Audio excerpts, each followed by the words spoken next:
Well, good afternoon.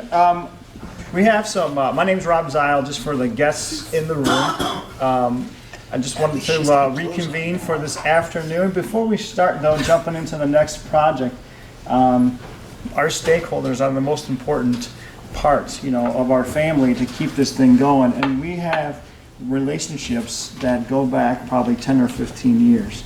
In fact, back in the old days when we were part of the OCPM program, back from 2000 to 2008, it was the relationships with the city, with the school district, and also with some other folks, and they're actually in the room today. So I just wanted to go around, and if you're a guest, if you're here because you're sending somebody else to the program now, I just wanted to see if you could stand up and introduce yourself and tell us when you're in the program, what year, and kind of maybe what project, or just some type of anecdote about your participation. So, Jim or Lieutenant Brett, Road Superintendent for Bainbridge Township, and we sent two of our guys down here. They enjoyed the class quite a bit, got a lot out of it. Jim? I'm Jim Stevens. I'm the service director of Bainbridge Township. I worked for the city of Solon when I first came down, and we had quite a few people through the program. Yeah. It's been very, very good for their development. Our project was mercury abatement, which is the wastewater treatment plant at that time, and the government, EPA, put a new mandate on mercury, and we were charged with trying to get out of the wastewater. We actually went back to the dents, so that was the biggest control system. But yeah, it was a good experience. I hope that it works out for everybody, and we've probably got a few more coming. Thank you. It's good to know. John? I'm Patrick Son. I'm the Chief Operating Officer for the Cleveland Metropolitan School District. Many of our departments have been involved in various programs with Cleveland State. They've always been productive and helped us to improve our work processes. And I'm also here, cheering on my team of Captain Morris and Interim Chief Dodson. So. Thank you. Annie, or we also have some folks that are prospects, I guess you could say, for the PMA program in the future. They're through our Leadership Academy, so if you all want to. Lieutenant Rivera with the Cleveland Schools. I'll be here starting tomorrow at Wilder Westlake. Yeah, Westlake. Yeah. Don't show up here. Yeah. yeah. Well, just because you're in the academy. I'm Ashley Moore. I'm with the Cleveland Schools. I'm actually in the leadership program currently. We meet Friday, and then in August I'll start this actual program. And I'm Kathy Chobe with the Cobalt Group, and we are here with the CMSD contingent. But I want to give a shout out to Rob. We have worked with Rob on several of the public service programs. They have always been excellent. We've always referred people here. And it's just really interesting to see the projects that come up every year, which even if you don't think you need it right now, it's something else that you can learn from in the future. So thanks. Yeah, and Patty and I think this is the same project. We worked together with Case and the county. And the county and the Career Executive Service Program. We have a long-term relationship with them as well. So thanks for coming.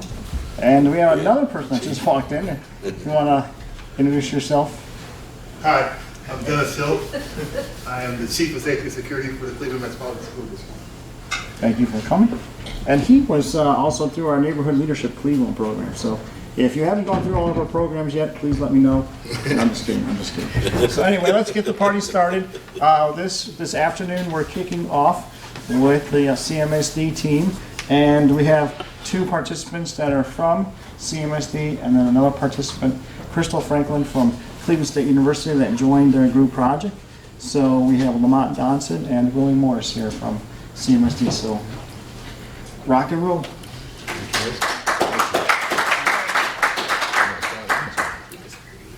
Thank you all for coming. We knew early on, Captain Morris and I, that there was something that needed to be processed when dealing with the permit process at the Cleveland Metropolitan School District. Right now, it really is hand-to-hand combat. It really is paper on paper. And we got together and decided that this would be the project for us, and to streamline and identify a simpler process that would help us with the workflow and provide our organization with a systematic system that would hopefully at some point transition us from paper to electronic system. So Crystal joined us, being the guru she is from Cleveland State, and we asked her to be a part of this because we all share in different strengths and abilities to bring something together. And we learned early on that teamwork makes the dream work. So today's presentation is a basic introduction of what the process was about, what we saw some of the problems to be, what our mission is, some of the methods that we found that work, believe that will work, the overall results of what we put together, and the summary. The most important thing is how will it impact the district overall, and then some benefits to the district. So each year, the Cleveland Metropolitan School District opens the doors to its 94 plus buildings to host after-school activities and community events. These requests include, but are not limited to, sporting events, political engagements, and other various programs. Last year alone, there was approximately 2,200 building permits requests submitted. Included in these requests are the district's 5,300 employees that have the ability to submit a permit application. Now imagine having 5,300 employees that on any given date and time, whatever type of event that they may want to have, all they have to do is just go in and put in a physical report, which means they had to get a copy offline, fill it out, and then hand deliver it to the facilities department for processing. And we're gonna get into that step. And here it is. So I brought just a few of our this year's permits just to kind of describe to you and give you a visual look of what each sergeant, he or she has to do. So since August 12th of this year to current date, this is just some of the permits that have been processed. So we're talking about 2,200 programs that we have actual people coming to in the evenings and on the weekends that we're proud to say that we haven't had any major incidents. We haven't had any vandalism. We haven't had any negative press in the news. That's because the men and women that process this really work hard in trying to do it. So our goal was to try to find a simpler system that would help them not have to shuffle these papers, not have to drive out, not have to do all of the things they needed to do. So follow me a little bit with this diagram to give you an explanation of what all that scribble on the paper means. So if you were to want to host a program at the Cleveland Metropolitan School District, here's what you would have. Here's how it go. First, you would have to get the application offline and complete it. Second, it has to be approved with a date, time, and location, meaning you have to talk to the building principal of 94 buildings to see if he or she has the date or time available for you to have your event. After that, once you complete the application and submit it to our facility department, our guru there is Destiny 4, and here's what she has to do. Destiny has to input the permit form into a Microsoft Access system, then copy and paste it into a form, to an Excel sheet, then print the permit, then scan it back to her email to forward it to various departments. Those departments include the building custodian, the Department of Safety and Security, and the applicant who submitted the form.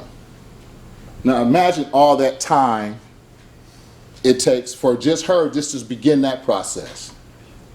After Safety and Security receives it, it comes to Captain Morris or I, who then we meet with our sergeants and say, here are the permits. So that's a physical walk. So every day, one of us is checking our emails for these. And we're putting numbers on them of how many security officers, how many CMSD police officers we need that we believe to service that event. Without us processing that, the event is held up. And what happens? The customers get mad, and then my chiefs are getting calls, and I don't want that. So we try to avoid that at all costs. The current process is time-consuming and lacks a clear procedure, right? So we're looking at how do we clarify our procedure here. There's no differentiations between the internal permit, which is a school-based permit, meaning our employees, a district employee, versus the external customer. That's the community. That's our political partners, which in turn has caused district financial loss each year. What we're finding in the loss, in some cases, is that the internal permits are sometimes paying for external events. The loss is on the district at that point. Now, my chief of operation is a kind guy.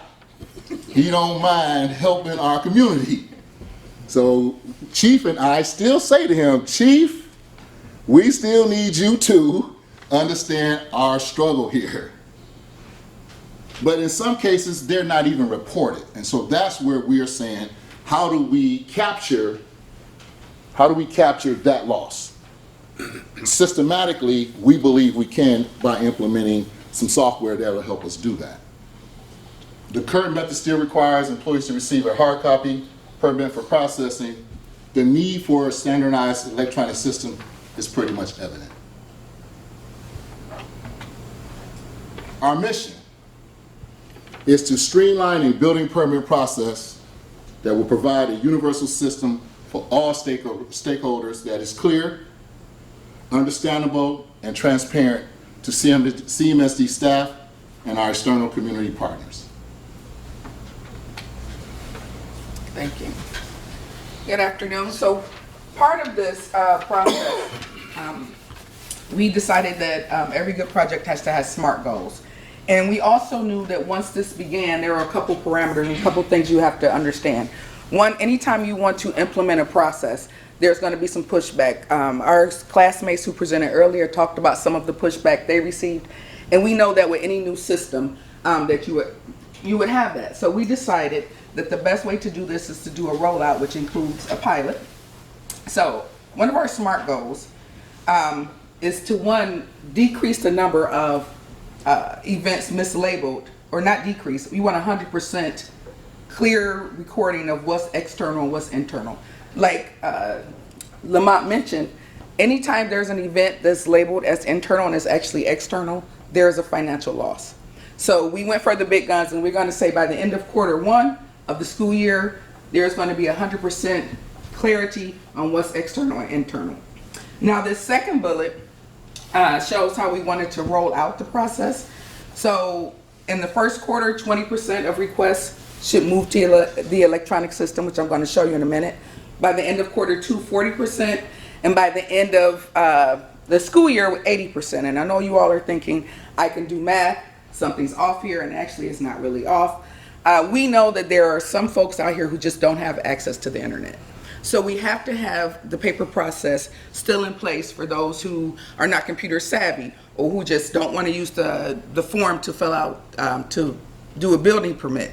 So we did leave that 20% wiggle room for people who still want to walk in and get that paper permit and fill it out and do the old process. So we have to respect our community members who don't have access to the internet or who are not savvy enough to do so. And then we wanted the permit process to just be standard. Instead of this willy-nilly, I know that's not a professional term, but as you can see with the paper, we wanted it to be something that moving forward the district could utilize and implement and have a process that works for everyone. So how did we do this? So here's our methods. We knew we had to meet with the stakeholders. That's numero uno. One thing we've learned in this Public Management Academy is that networking can make or break any process. So we met with IT, Marlon Yarbrough. We met with Tim Campbell, who's a barrier breaker and who is also the mastermind behind the form that I'm going to show you. Destiny Ford, she is actually the person who's processing all of these permits. And one of her frustrations that she voiced was that there was no clear-cut procedure. And I said, well, Destiny, that's great news. And she looked at me, and I don't know if you all remember this. I said, if there's no clear-cut procedure, then you create one. So I hopefully imparted upon her that if there's no clear-cut procedure and you are the procedure person, create a standard of operations. So hopefully that's going to move forward. Ashley, who's here, who works by our side also to push this through her office, and a financial specialist. We talked about the financial impact on the district, so we knew we had to get the team players in here at the table to see how we can do this with a holistic approach. Also, Smartsheet. The form was created utilizing Smartsheet, which was a big win for us. The district already had licenses for Smartsheet. So talked about cost savings. There was no need to say, hey, we need to buy another license for another program. It was already in place. And again, a standard operation procedure, which is actually in process. So what did we come up with? We were pretty impressed by this. It was a lot of work. So here's our vision, what we would like to see.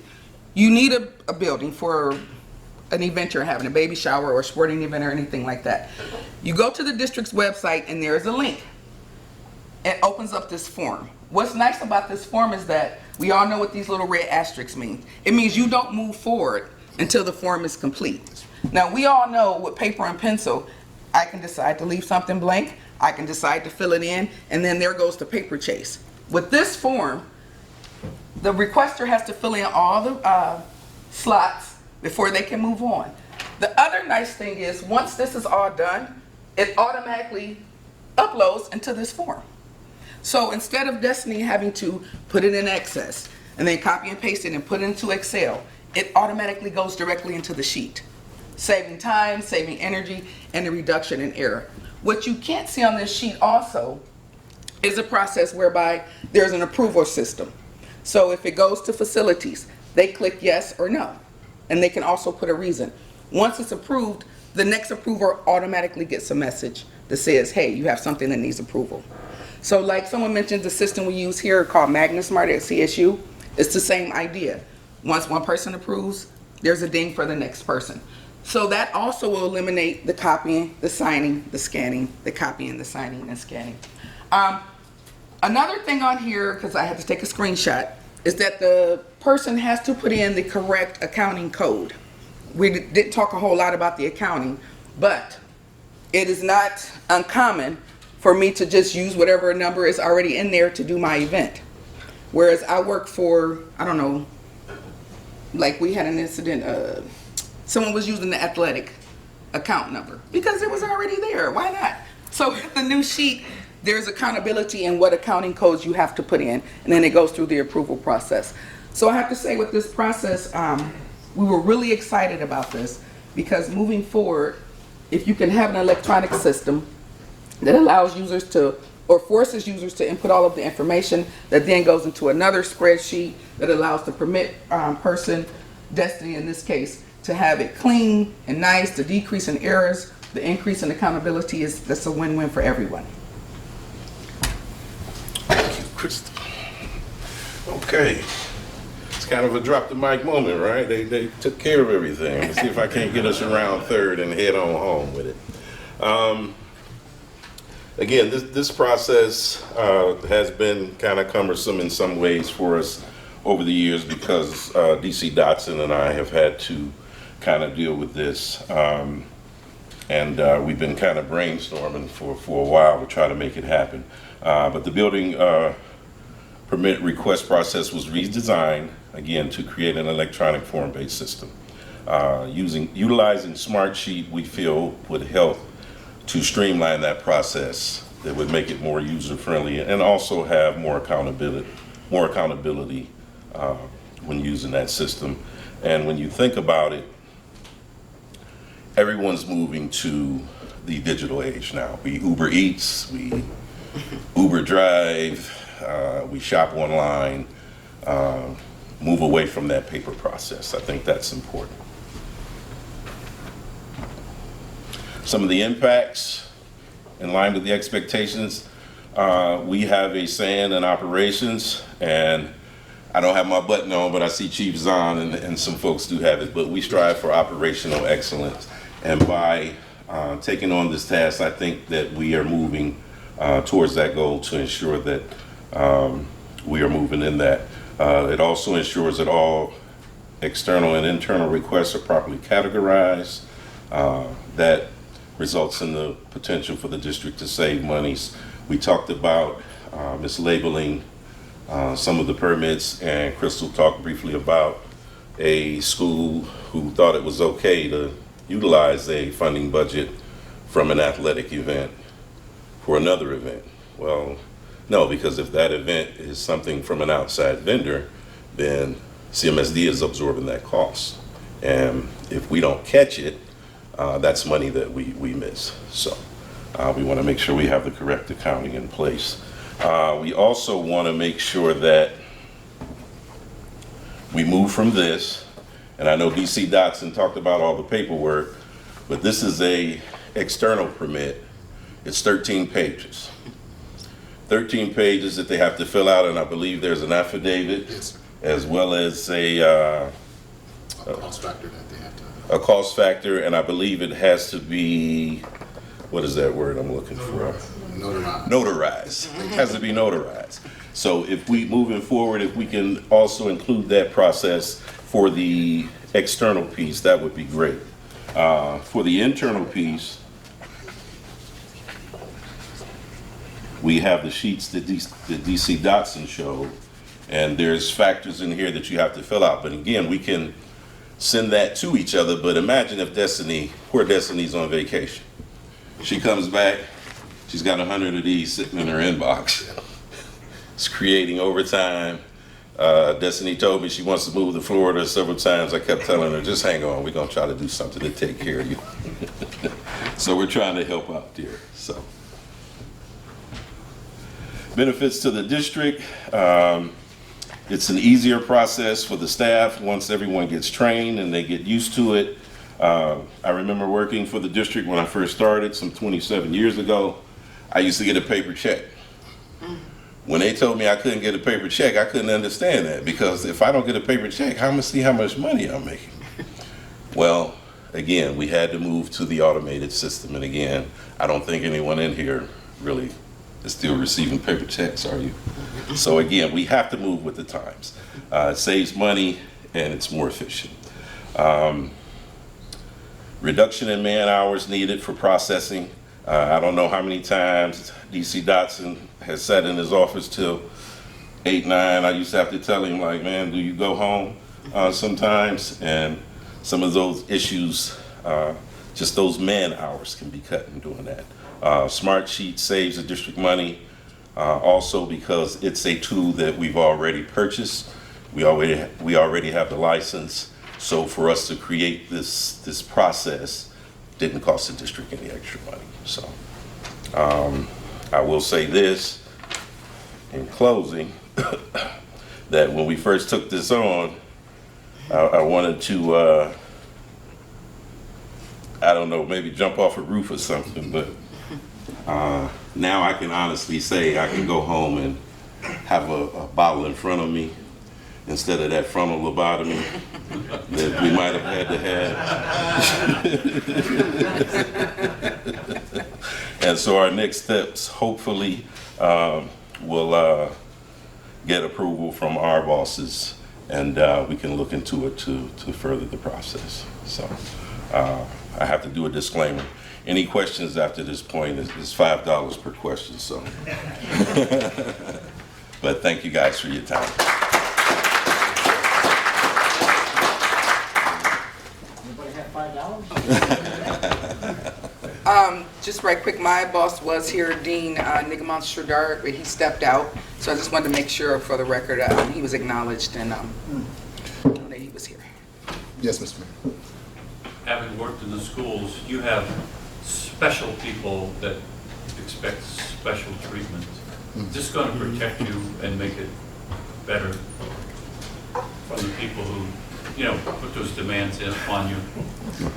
Well, customer service, you know, we're, you know, our goal has always been operational excellence, and so we anticipate receiving all types of requests from various people, you know, and we try to treat everybody the same, but when it gets to the point where it's more of a political request, I really refer to my supervisors, because they probably have more insight or more information on what's going on with it.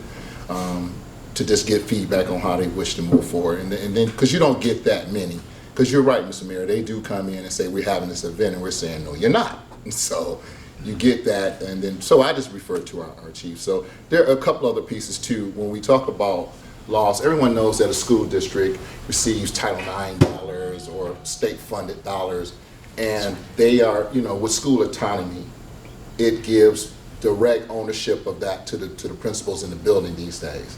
And so they actually have the opportunity to kind of pick and choose what funding source they would like to use in some cases. And in some cases, it may be right or wrong. We believe that this system holds, that's the accountability piece, that the dollar for dollar, that what they are asking to use it for is being used for that and not some other opportunity to do that. But to safeguard what we are interested in, like I said before, we're running it past our supervisors. I know that the legal department will share an important role in ensuring that this is not a cumbersome task for our customers, our communities to utilize, and also make sure that the process is fair. And another resource is the Council of Great City Schools. I know that there'll be an effort to reach out to that group to see how other school districts are utilizing the permit process to give us feedback, so that way we know we're getting it right. But Cleveland is its own world, we're our own entity, but it doesn't hurt to hear from other people to get it right. So I understand needing to keep a part of it paper, but maybe not. Like you could partner with, oh, I don't know, the library. There you go. Like our partner already? To like make it 100% digital. You know, those who do not, and I know the digital divide is certainly exists, Right. especially here in Cleveland, but to make your lives easier, to make Destiny's life easier, I mean, there are ways to make it 100% digital. You can partner with community partners that would allow, you know, those without to still be able to adhere to the policy. Just an idea. Thank you. Yeah, we actually did go back and forth with that, and in my regular work, one of the big things I always have to consider is access and equity. So for me, with that piece, just in my soul, with the work I do in just my personal life, I said we absolutely have to make sure if my Aunt Helen walks in and she's 75 and she needs to use the building for something, that there are no barriers.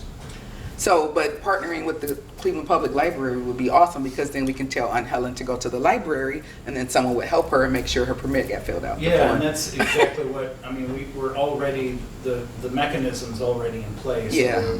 We are already helping people fill out job Everything. services, CM8, you know, housing, Section 8 housing, you know, anything like that. So this could just be one of many ways that. I agree. I think as it evolves, like everything, as people learn, as people move towards doing it more, they become accustomed to it. Therefore, it makes more sense. Chief, you had a question? More a comment than anything else. First of all, thank you very much to this team. I'm so impressed and so proud with the work that you all have done. A couple of comments. Captain Morris talked about how diligent and how long Deputy Chief Dodson has worked on his permits, but he also is a very humble person. And Will won't tell you that he's in the office at 5 o'clock in the morning and there at 6 in the evening as well. So Thank you, the Chief. dedication of this team. Crystal's come over and instructed our in-service. So the three that stand before you have really had an impact in my tenure in safety and security, and I can't say enough. Thank you for that hard work. It couldn't come at a better time too, because as you know, Cleveland is a Say Yes city, and right now we currently have 16 Say Yes sites, which means wraparound services for our community and our school community. But next year we're going to increase that number by 26 sites. So now we have existing programming, Boys and Girls Club, literacy programs, things of that nature, and all of the new Say Yes programming is coming in. So this is so appropriate at a time like this that you all would take this on as a project. It makes all of our collective lives easier. It makes facilities, academic, family and community engagement, all of those different departments in CMSD come together, and to have access to the permit process or to the smart sheet will just, you know, take us to new levels of operational excellence. So thank you very much, Deputy Chief Dodson, Thank you, Captain Chief. North, and thank you, Chris. Thank you, Chief. Appreciate it. Anything else? Okay, folks, thank you for your time. Thank you.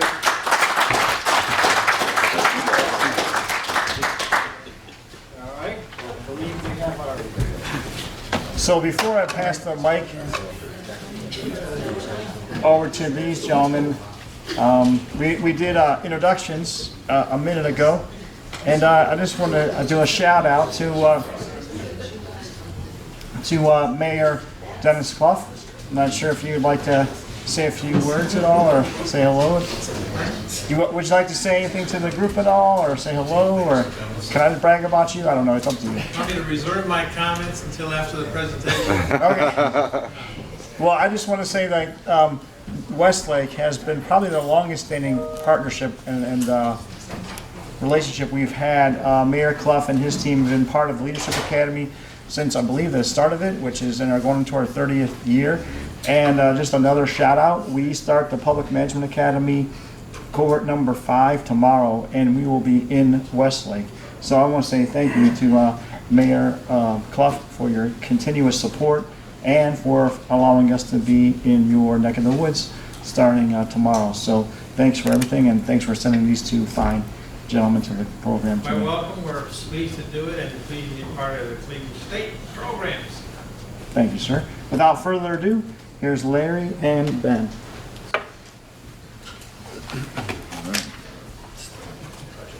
Try to keep these in order and on track.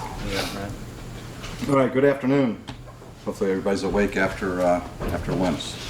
So I'm Larry Serber, Director of Purchasing with the city. Actually, March 31st will make my 12th year anniversary. Prior to coming to the city, I worked for a technology company as Director of Operations. And in my role there, I used project scheduling extensively. Hello, my name is Ben Wright. I'm Operations Manager for the Service Department for the City of Westlake Service. Formerly, I was in general contracting 18 years, 7 of which I owned my own business. In that time, I was a project coordinator as well, and I used project scheduling extensively for a myriad of reasons.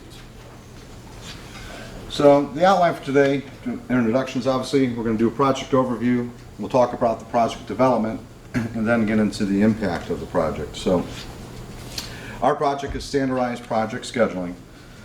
And currently there are multiple departments and divisions within the city that can initiate an internal project. So when we're talking about projects, these are internal projects to the city. The way the process works today, each department makes the request and they start it really without having an understanding of what the other department's schedules are, whether it be staffing or resources. And in most cases, when it comes to building maintenance, and we're going to focus on that primarily today, that affects Ben's group. So he needs to know in advance to schedule appropriately. So our desired outcome would be to have a standard process citywide for all departments to follow so that we're consistent in our scheduling efforts. So we looked at this into 2 facets. So I'm going to talk more broadly, more citywide. Ben's going to drill down a little bit more specifically to the service department, because that's where the pilot project has begun. So today, if somebody wants to start a project, they follow our procurement process, right? The director approves it, they submit a requisition, it comes into the purchasing department, and we go through our process. And it's currently a manual process. It's a little bit cumbersome. We are in the process, however, of upgrading our ERP system to be totally digital with electronic signatures and workflow. And my goal is to incorporate identifying the projects at that point, and I'll explain more about that later on. But once I get the request, it goes through the procurement process. We have to make sure it follows all the guidelines that we must follow as a municipal government. Also, we put in checks and balances internally. If it's a building maintenance related item, before we'll process that requisition, I notify Ben. Right? Are you aware of this? Is this okay? Is this the right product, service, what have you? And we do the same for a couple other divisions within the city. But that's a manual process that requires me reading everything that comes in before it gets inputted into the system. So today's a good example. I'm here. But I've instructed my secretary to put them in, and I'll check them on the back end. When my boss is here, I gotta be careful, but I got to be very careful to check them when I get back and not miss anything, right? So some of the points of the pain, from my perspective, are all the requirements met? Do we have the proper approvals? And when I say approvals, I'm talking administratively, I'm talking with building maintenance. And then, also, are you aware of it? I don't want to order a product and have something come in if he's not ready to put it in. Because having it sit around isn't the right way to operate the business, so. All right, so I'm going to talk about the current state of the service department. Give you an idea, we're kind of a small city and a big city. We have 58 staff members, 44 of which are part of the association. They're made up of service workers, operators, mechanics. There are 4 managers that oversee them, and they actually are 9 separate divisions within themselves. So the current process for scheduling, managers develop them independently of one another. So we don't 100% coordinate all the resources that we have at hand, be it labor or equipment. Our schedules are based on annual tasks and requests from other departments. So the annual task schedules are based on historic data. What have we done in years past? We try to anticipate what we're going to have in the coming year. Outside of that, there are issues that come along with that. Some of the tasks have changed. The needs of the city change constantly. Weather will drastically affect some of those items. This year it's been temporary mailboxes. We haven't had a lot of snow, so that's affected some things. And as far as needs of the city, some projects that we used to have are now obsolete. We used to do a ditch fill-in program, and we would allocate guys to do that work, and now we don't have that, so we find other projects for them to do. As far as the other way we're going to get scheduling projects is going to be from other divisions or other departments. The divisions obviously are going to be internal, so maybe some projects need multiple divisions that are managed by separate managers. And then as far as external, the departments, we may have engineering request projects. They might need pre-construction filming for sewers because they're going to do a sewer project. We have to put that into our schedule with our annual tasks and make sure it coincides, that we're able to do our work that we schedule plus other department scheduling. Also, beyond this, managers will create projects on their own to fill the time that we're not having the request or annual. For example, I do lean conversion on buildings. Right now, it's been a couple years now, we're updating all our lighting to LED. It's multi-year process, but I'm able to fit it in where I have voids in my schedule. Forestry, they're doing a tree keeper, which is a tree inventory for the city.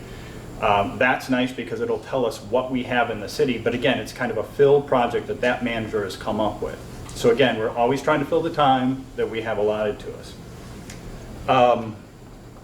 And a lot of times, we will discuss the projects in a group, but we don't really give progress reports per se because we're really doing our individual thing.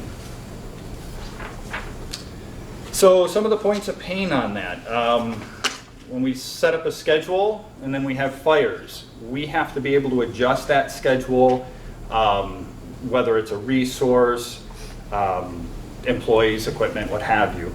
The equipment, when we're scheduling individually, we don't always consider what another division may need as far as that equipment goes. So we might over-allocate a piece of equipment. Underutilized resources, that's going to be the staffing. Those are usually more like a emergency where a guy calls off. We have a project we have to do, and now we have to coordinate between divisions to get that. Or we have that call off, and now that one division can't finish that project, so now we have extra resources and have to redeploy them. And skilled employees. Our service workers are tasked, they go through every division to get an idea, so we can use them pretty much in any division. However, we do have skilled employees. So if we have multiple projects going at the same time that need that one individual, that becomes an issue. And all of these eventually end up at uncompleted projects. The goal of any project is to get it completed within that budget year. But if we don't have the resource or we overrun on project timeframes, then we're carrying it into the next year, which we don't want to do. Okay, so next we get into the next phase of the project, the improvement. So what we did is came up with an action plan, an execution plan, a lot of information gathering and analysis, and then went into measurable results. So using lessons that we've learned through the modules, first we created a vision and performance measure and data tracking, and that's where you see the little infographic there. We also created an elevator pitch. And then during our process improvement class, we talked about the fishbone. We've done three fishbones, which then led us into a SWOT analysis. So in the SWOT analysis, most everybody's familiar with them. We did a little bit different because we are constantly moving. We don't have a lot of time to have extra meetings. So what we did is we put a packet together for the managers, the director, and we had one secretary sit in on this process as well, who entered all the work orders. We put the packet together to give an explanation of what a SWOT analysis was, what our project was, and then asked them over a week period to gather the information and then resubmit it. At which point, we compiled the information, which is a slide on the screen, of what we came up with. These were all different issues that the 6 individuals had come up with. So at this point, we set a meeting with those managers and the parties involved to sit down and kind of discuss the results and as a group review what we came up with. And in that meeting, what we found for strengths, the key that we felt was we had a strong workforce. We had the individuals that could do the work to do the projects we needed. For the weakness, one of the main weaknesses was communication, whether that was departmental or exterior. The other concern there was how much interest would this have citywide. Some of the opportunities, improved communication. Also, we would have a better understanding of what our staffing needs were. So maybe a division has too many guys, maybe we could allocate differently as we go through projects. And then the threat, especially because we're looking at doing this citywide, initially will be interdepartmental with the divisions, the buy-in, getting people to actually buy into this process, obviously, and then citywide with the different departments. So at the end of that meeting, the next thing we asked for is an annual task calendar. I wanted each manager to give me what they felt they did in a year that was repetitive. Every year, this is what we're doing, and give me a time frame and duration. So this basically was what was laid out.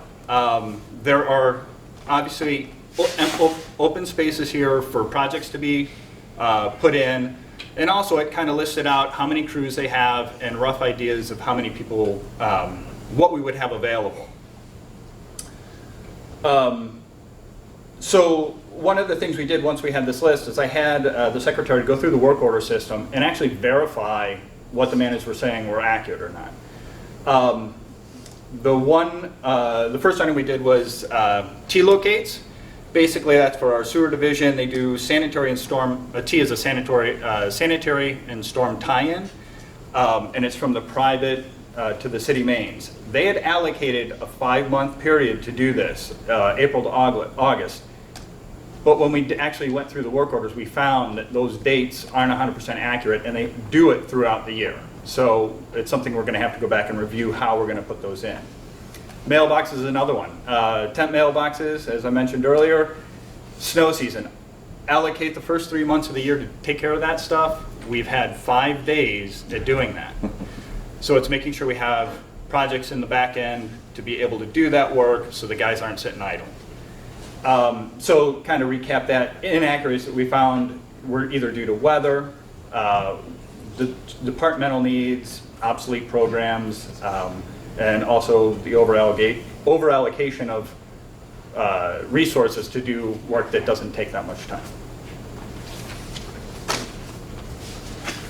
So after this point, Now that we kind of have an idea of what we think we're doing, I went and compiled for building maintenance all of the 2020 projects, whether it had to do with budget, something I came up with, or annual task. And this was nice because it had large projects that were multi-department or just down to just service. And step one is purchasing. So like Ben mentioned, right, in my department, it's a small department. There's 2 of us. So for planning and scheduling is imperative for us. So we review all the capital projects, all the equipment replacements, everything that's approved, and we come up with a schedule or a timeline, and we communicate it to the directors of when we can do certain tasks throughout the year. So, for example, Q1 for us, annually we do 19 bids, 12 are done in the first quarter.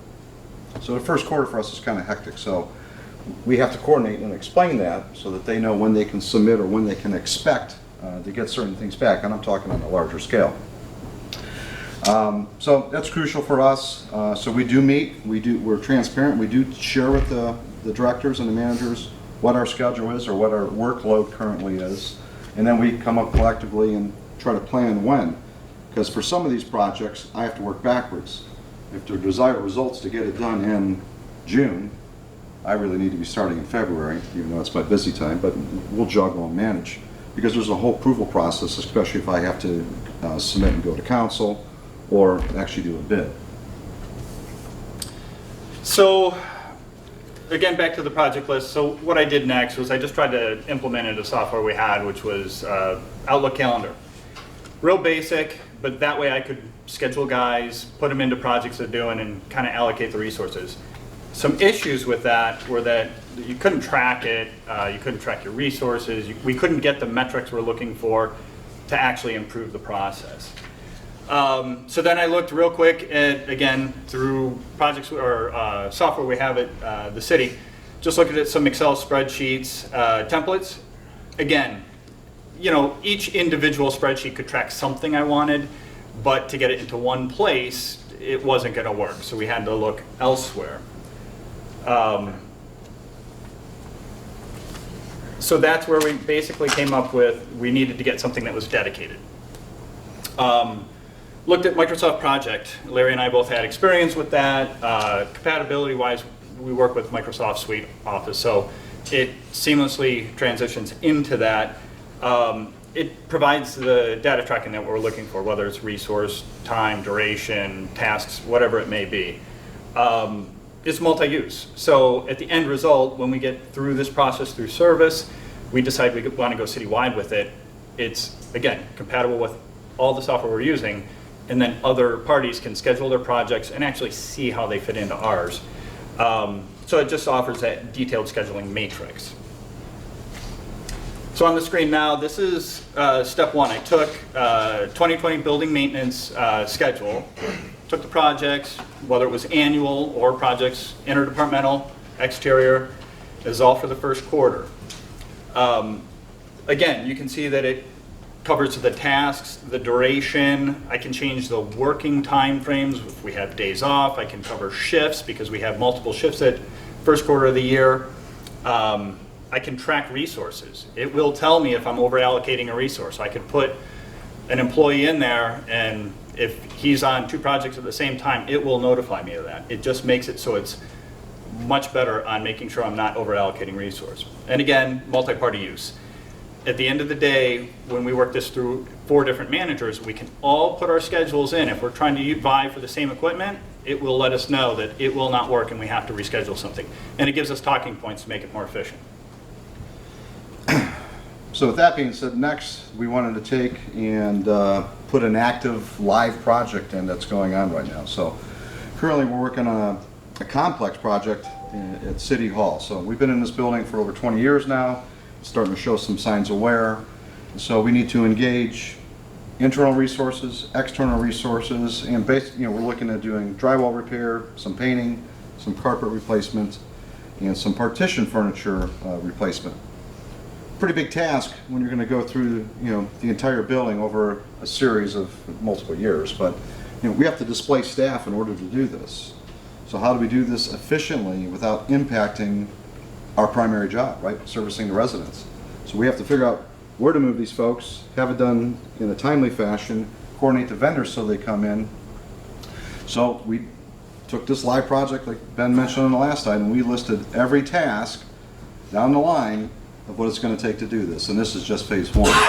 Too much to fit on the screen. Probably hard to see as it is. Yeah, so as Larry mentioned, this is initially what our schedule is going to be.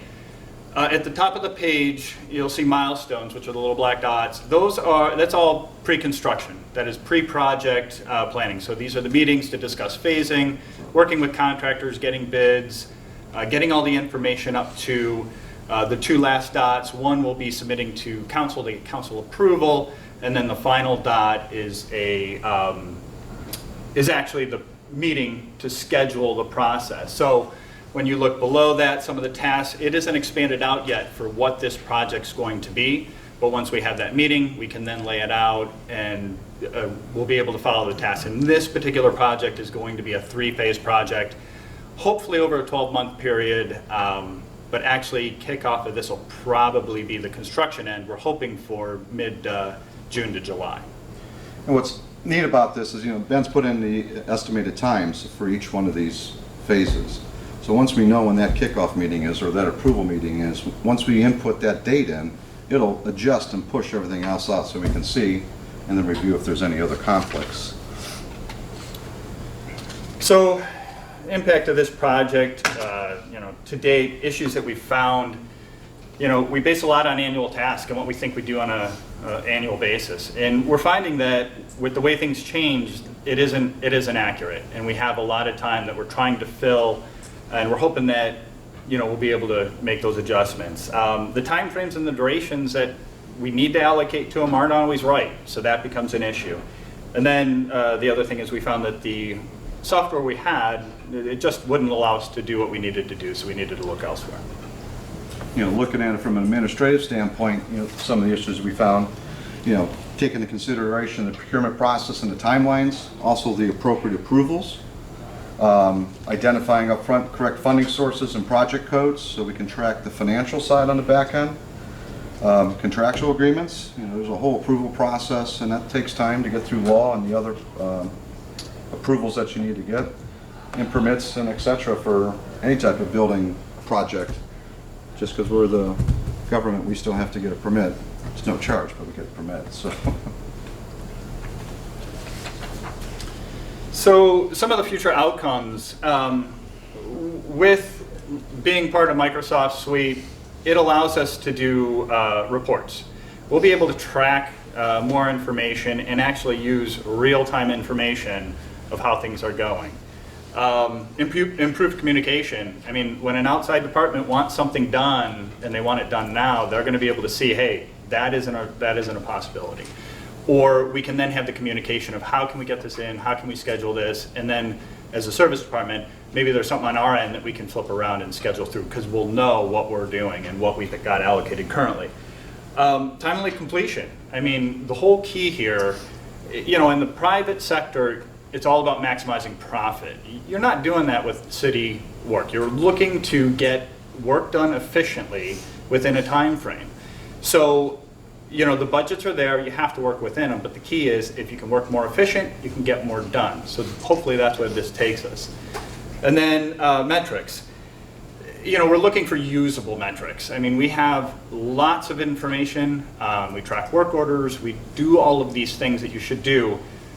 But this will help us actually get a little bit better. Right now, we don't take into account the time it takes to do projects. This will give us that information. It will tell us how many hours certain divisions are working on things. Those are the kind of metrics we need to better be more efficient. And everything that we're talking about here falls into our city's lean strategy. We started this about 5-7 years ago, going through lean initiatives within our departments. All the way down to even the service trucks, not just the administrative side of the house. It improves efficiencies. Ben mentioned better communication, but it's also globally. So if a certain department wants their anticipations to have something done in a certain time frame, they can visually see that may not be a possibility, or that it is. And by better planning, should ultimately have a better result, whether it be timelines, cost, and other factors. So the next step, what we're looking to do, service-oriented, short-term. So I've worked the first quarter. I've actually got the schedule out for the full year. My next step is to work with the other managers and start to implement their projects for the second half of the year. This way I can show them how to input the information and start to allocate their projects. And that's within the service division, Yes, the service department. Exactly. And then by September 1, hopefully this is done and they have an understanding of how everything's working. And the idea would be is that moving into the fourth quarter when we're in budget season, that we're starting to pre-schedule the following year for 2021 our projects. So at this point, as we get requests or we come up with projects, they can be implemented into this. So when we're at January 1st, we're ready to go. And then once budgets are approved and we're working through that process, we're ready to go immediately. Citywide, we would like to introduce what service is doing to other departments. So they'll be able to view services calendar, be able to see what we have planned, what we have on the books. They'll have an understanding of their requests, where they set up, and that will help them better plan things they need, and then they can communicate to us if something needs to be pushed up, delayed, for whatever reason. That's it.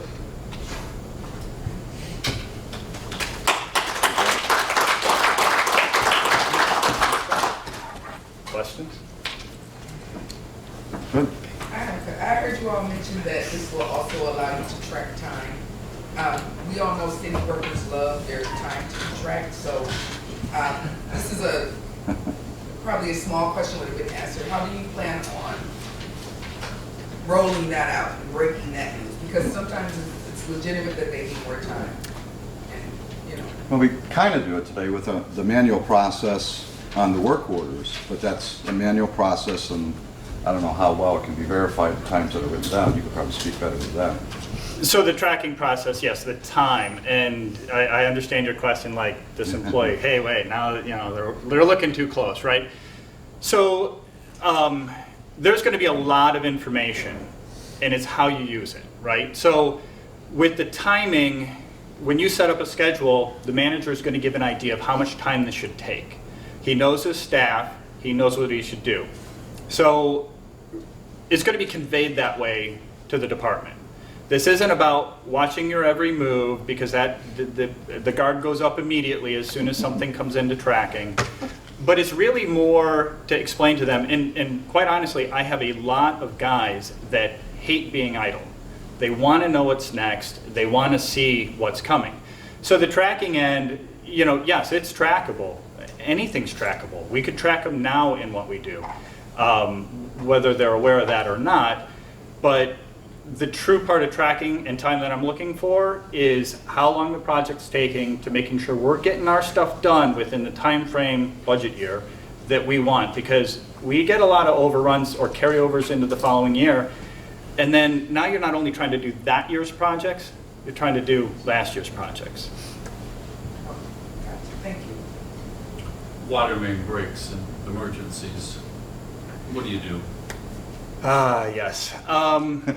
So emergency, and in building maintenance, one of my slides, it was emergency work orders.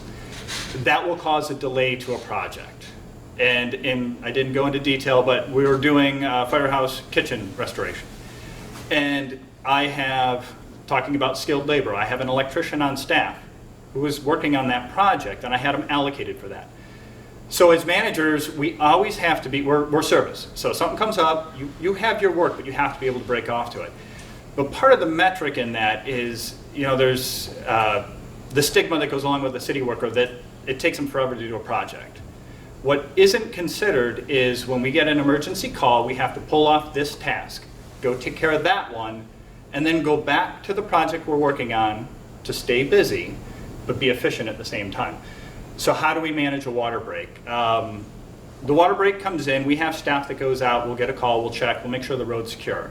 At that point, fortunately what ends up happening is Cleveland Water takes over. in the roads department, what we'll do is we'll put it in, we have a daily route, and I have a patch crew that was listed on the annual task, and they'll just run around. One of their duties is to check water breaks. So they'll maintain, make sure the road's safe, Clean Water comes and does the repair, but then I get to schedule the repair. So again, in that annual task, I have a block of time allocated out for how many water break, road repairs we have to do. So at that point, again, is it a bad weather? We have not had a lot of water breaks this year. Yeah, I shouldn't have said that out loud.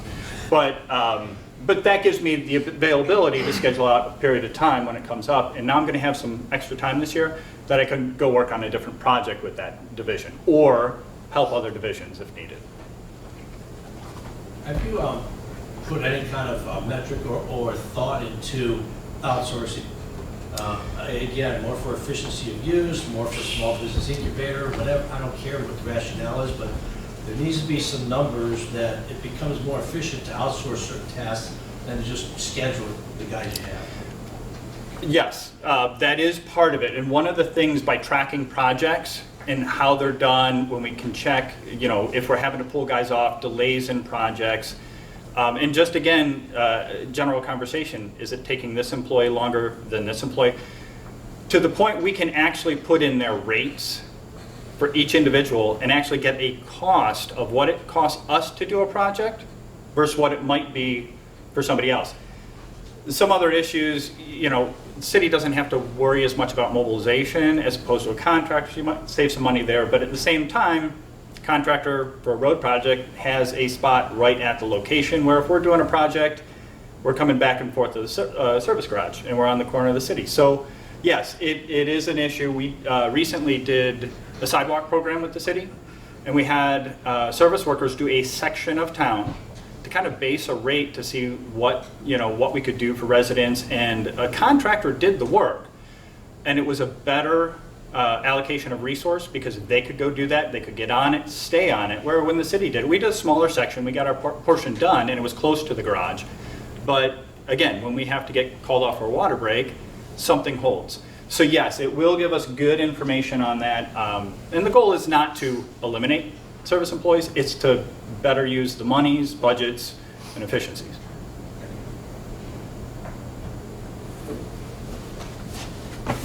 Yes, Mayor.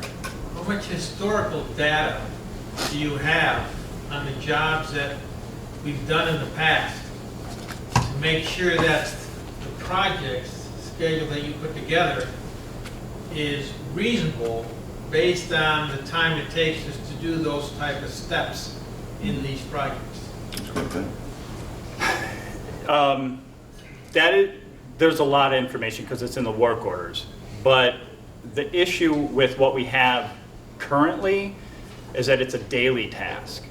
So now we're looking at, for example, if we have forestry goes in to trim a development and trees, the forester is going to go out and assess, and that's that tree keeper program I talked about. He'll be able to assess how many trees need to be done, what time frame it may take, then he can allocate that resource. So this program will start a new process and really be able to track the time, but currently what we have are more of a daily operation of how many days we were out tree trimming. We have locations of where they were, but not exactly to what this will give us in the future. What are you using to estimate the time for each step in this project? Managerial knowledge. For the time that we've had working... Not actual data? Not yet, no. Well, we did, yeah, well, a little bit, because Shannon did compare Yes. when they did their annual task and when they thought they occurred, Shannon did check and they did find some discrepancies where they were done, but they weren't done in the same time frame. So again, better planning, but that was just a one-year snapshot, right? Yes. So we could go back through our database, and based on our tasks, which we followed, we have work orders based in on that. So we will get some information from that, but not quite as accurate as what we'll be able to attain using this program. Do you go back and get feedback from the guys that are out on the job saying, hey, this job should have taken 3 days, you got done in a day and a half, or it took 5 days? Or somebody, you have a layer in there that gets their feedback from the men on the ground? So the feedback that we get, so with my crews, I will discuss the projects. We'll talk duration, and it's a daily check-in with the guys of what projects we have going. Are there any delays, hiccups? We have one currently right now that we are doing LED conversion in one of the fire stations. When we got in, the wiring that was in there wasn't on as-built, it wasn't expected, so we have a little bit of rewire to do, and part of a department request in the way things were operating. So that project has been expanded out a little bit. So in this process, you have a notes section in your in the program, so I can detail any delay and why it was. So I have a baseline of when that project was. It can tell me what it actually took, and then I can also list the notes. So again, those are the metrics we'll be able to follow. What were the delays and how were they caused? How can we improve on delays? Or and the other thing, again, that lends to a perfect thing where Larry was talking about how we have to get permits to do work. That wasn't always the case. So this firehouse, there was an electrician that worked there and did some other stuff, but it's not documented. So when we go in to do our project as building maintenance, we can't necessarily do that as quickly as we want because we were unaware of the changes made. So again, it's going to be a huge information dump that we'll be able to attain and use that in future projects. And we put stops to that now, so any building improvement has to be approved by Ben and his group, and the same with other divisions, just to... It at least has to go through my department, so at least I have an idea. All right. Thank you.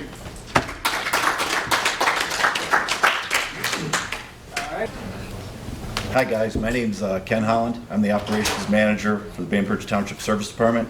So my coworker Tab Gordon, he's our Parks and Properties manager. Today we're going to talk about snow and ice operational efficiency. Tab's going to start us off with a little bit of history, and then I'm going to bring it on home. So Tab, you have the time. Hey guys, how's everyone doing? Good, okay. My name's Tab. A little bit about me. I was born and raised in Bainbridge Township. I've lived there my entire life, and it's a pleasure and an honor to work in the community I grew up in. Bainbridge Township is located east of Cleveland. We're in the primary snow belt. We receive approximately 74 inches of snowfall each year. We maintain 85 miles of roads. Those are township roads. There's also an additional 25 miles of county and state roads. And in regards to snow and ice removal, we do maintain the county roads. When it comes to the state roads, only in dire need. Ken's going to touch up on that collaboration a little later on in this presentation. But Bainbridge Township didn't always used to be a bustling suburban neighborhood. In fact, it started out as a rural farming community. And now, there used to be more cows than there were people, and that was up until there was direct freeway access in the early 90s.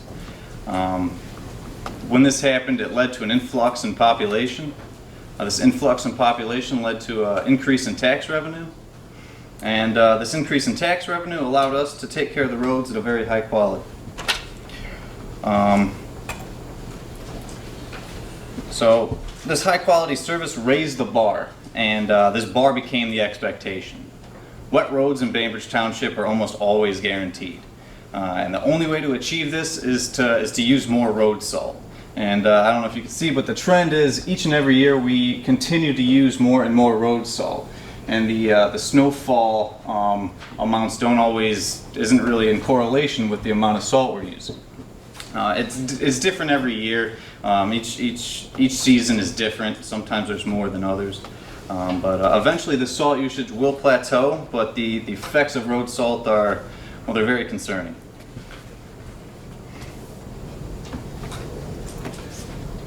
Now I'm going to touch up on some of the side effects of high salt usage. The most apparent is the effects it has on the environment. It's killing vegetation in our ditches. And this has a snowball effect. The vegetation acts as erosion control, and without this erosion control, the roads undermine, and when the roads undermine, they start to fail, and we ultimately have to sink money into them to fix them up. Everyone here can attest to the deterioration of our cars. We keep seeing more and more rust, and this devalues our assets. That also happens to us with all of our equipment. So we have to spend more and more money to replace and fix equipment. Some effects aren't so apparent. Salts has the possibility of infiltrating water wells, and most people in Bainbridge Township have wells, not all but most, and it can be very costly to fix or replace a well. And we foresee that this possibly could lead to some lawsuits as well. If things get out of hand, the EPA may set regulations over the amount of salt we can use, and this ultimately takes the control out of our hands. In addition to environmental problems, we're seeing the financial effects as well. Road salt is one of our biggest expenditures, and it's also a reoccurring cost with the purchase salt each and every year. We're also at the mercy of the market. Right now we're getting salt at $65 a ton, but we've seen it as high as $120 a ton. It's almost double. And part of the township mission is to be fiscally responsible. So we owe it to our taxpayers to keep the cost down as much as possible, without jeopardizing safety, of course. So how do we lessen our reliance on rock salt while maintaining an acceptable level of safety on our roadways? Prior to starting this project, me and Ken asked ourselves this exact question. So the details in this project focus on this question. But before I get into those details, I'd like to go over some of our stakeholders. We have the trustees, and they need to know of the changes that we propose. After all, they are going to approve them or disapprove of them. But if they know what we plan on doing, then they can answer their constituents' questions. We have the employees, and they seem to be the toughest of the stakeholders to get buy-in from. As you all know, change isn't always easily accepted. They're used to doing it one way, and then when you tell them they got to do it another way, they don't always adapt well. One thing we found out is if you involve them in the decision-making process, they tend to take ownership of it, and the buy-in is kind of easy then. Now, the residents are our most important stakeholder. After all, our job is to benefit them. They need to know these changes because it's going to affect them the most. They're so used to seeing wet roads all the time, and then all of a sudden they may not. Once they understand the cost of the high salt usage, financially and environmentally, I think they'll be acceptable to the changes that we make. Ken here, he's gonna kick things off with the details of the things we already do and some of the things we plan to do and incorporate into our operations. Ken? Okay.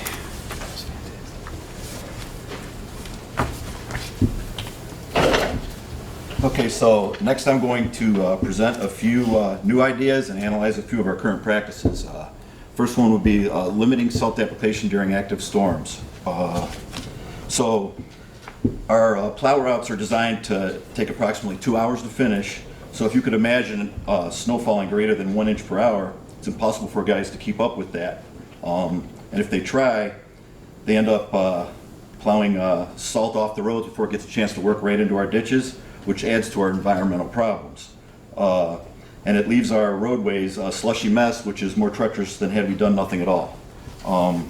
So by concentrating the treatment to the more dangerous accident-prone areas such as hills, curves, and intersections, we can save material and provide a safer road surface for the motoring public. By plowing but not salting our straightaways, a crust of hard-packed salt will develop, which provides pretty good traction, and the white surface encourages motorists to drive with caution. In this mode of operation, we expect to see a 60% reduction in our salt usage. So, one of my bosses likes to quote Mr. Spock, "The needs of the many outweigh the needs of the few." So, keeping that in mind when I tell you Bainbridge traffic is extremely light between 10 p.m. and 5 a.m.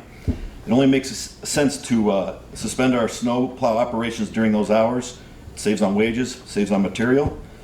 We have 10 plow routes and 10 employees, and this downtime gives those guys a chance to go home and get a biscuit, a piece of meat, a little rest, and then be ready to come back the next day if needed. And you can see the potential savings by not having any coverage that late. Allows us to use our resources when it'll benefit more people during the day when there's no one out at night.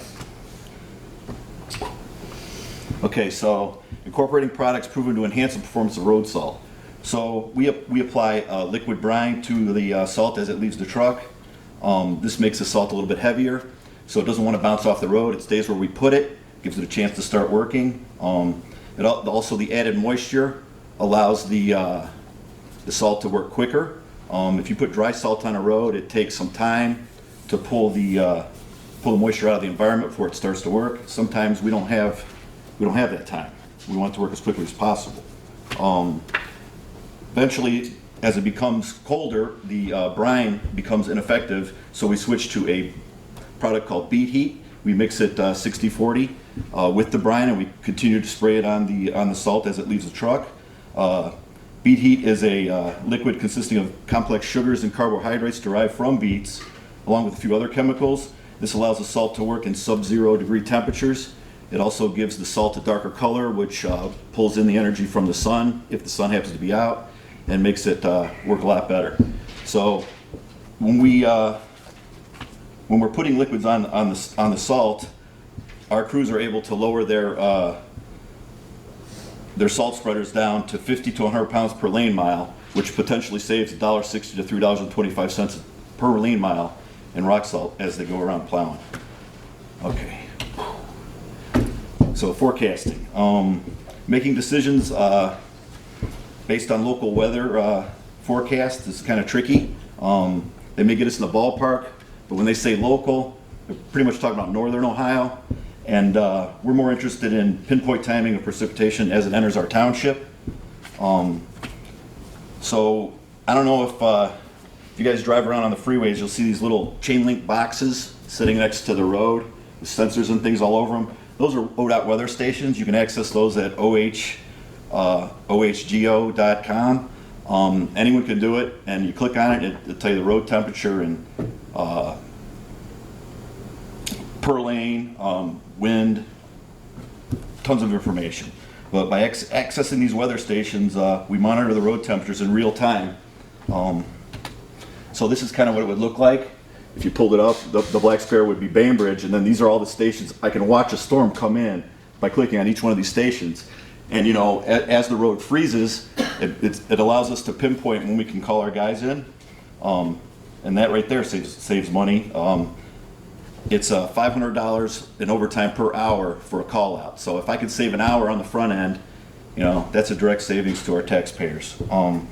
They also have, so you can see this is, if I clicked on one of the sensors, it shows the surface temperature and all these other things. It also scrolls down. There's many different things, but I'm mostly concerned with the surface temperature on this one. They also have the live traffic cams, and those are usually near these weather stations. And so for this, if you look at one of these, you can get an idea of how the material is on the roads. You know, if there's tracking on the roads, how much accumulation you have. You can even see how much snow's directly falling right then. You know, if you look at a weather forecast and you'll see a big blob of blue coming towards you, you might not know what that is, but if you click on one of these cameras that's underneath it, you can see, oh, this is super light. We don't have to worry about this. And this is the kind of information that allows us to precisely time the crew callouts. What else do I got here? Okay. So another great thing we use to be more efficient are these NOAA weather charts. Specifically the wind direction one for which would be this line here. So these are the wind direction of these hash marks, and the wind has to be in a specific direction for us to achieve lake effect in Bainbridge Township. So by watching these indicators, we can tell when we have to be alert for calling our guys in. And this, for me, has been much more accurate than any weather forecast I've seen on TV or any other website or anything like that.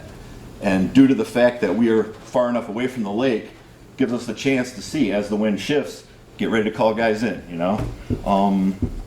So these are the type of things that I was speaking about when it comes to making pinpoint call-outs. Okay, so pre-treating the road surface. Application of brine prior to a storm, you spray brine on the roads and then the water evaporates, leaving a thin film of salt on the road. This can delay or prevent an after-hours call-out during light accumulation, and it has in the past. But possibly more importantly, it prevents ice from bonding to the road surface, allowing us to clean it up easier after the storm and using less material. That's the goals of the project, using less material. Okay, so some of our future plans hopefully be in place by next year. We'd like to create a storm rating system and evaluate the length, intensity, and temperature to create a standardized rating system for each storm. I'd like to be able to put a number to a storm and say this is a number 4 or number 5 or number 6, and then we can correlate that intensity level with our material usage records to track our efficiency. This will allow apples and apples to comparison on a storm-by-storm basis to tell if, how we're doing, if we need to make improvements.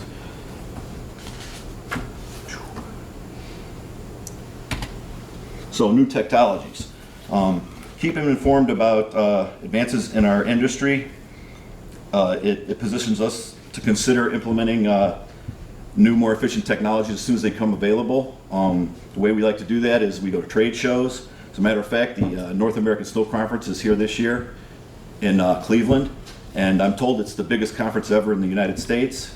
So we're real excited to go to that and see what we can learn there. Also, organizations like the APWA produce a magazine monthly, which talks about how different municipalities deal with different problems in their cities, and one of them happens to be snow removal.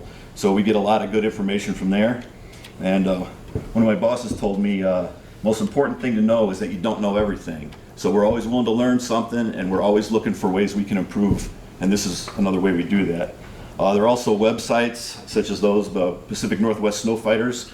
Those guys are up there in Oregon and that, and they fight some of the toughest snows anywhere. And their website focuses on efficient removal of snow as well as the environment. So I enjoy reading some of their stuff. We've learned a lot from them. Okay, so currently we collaborate with a couple of entities.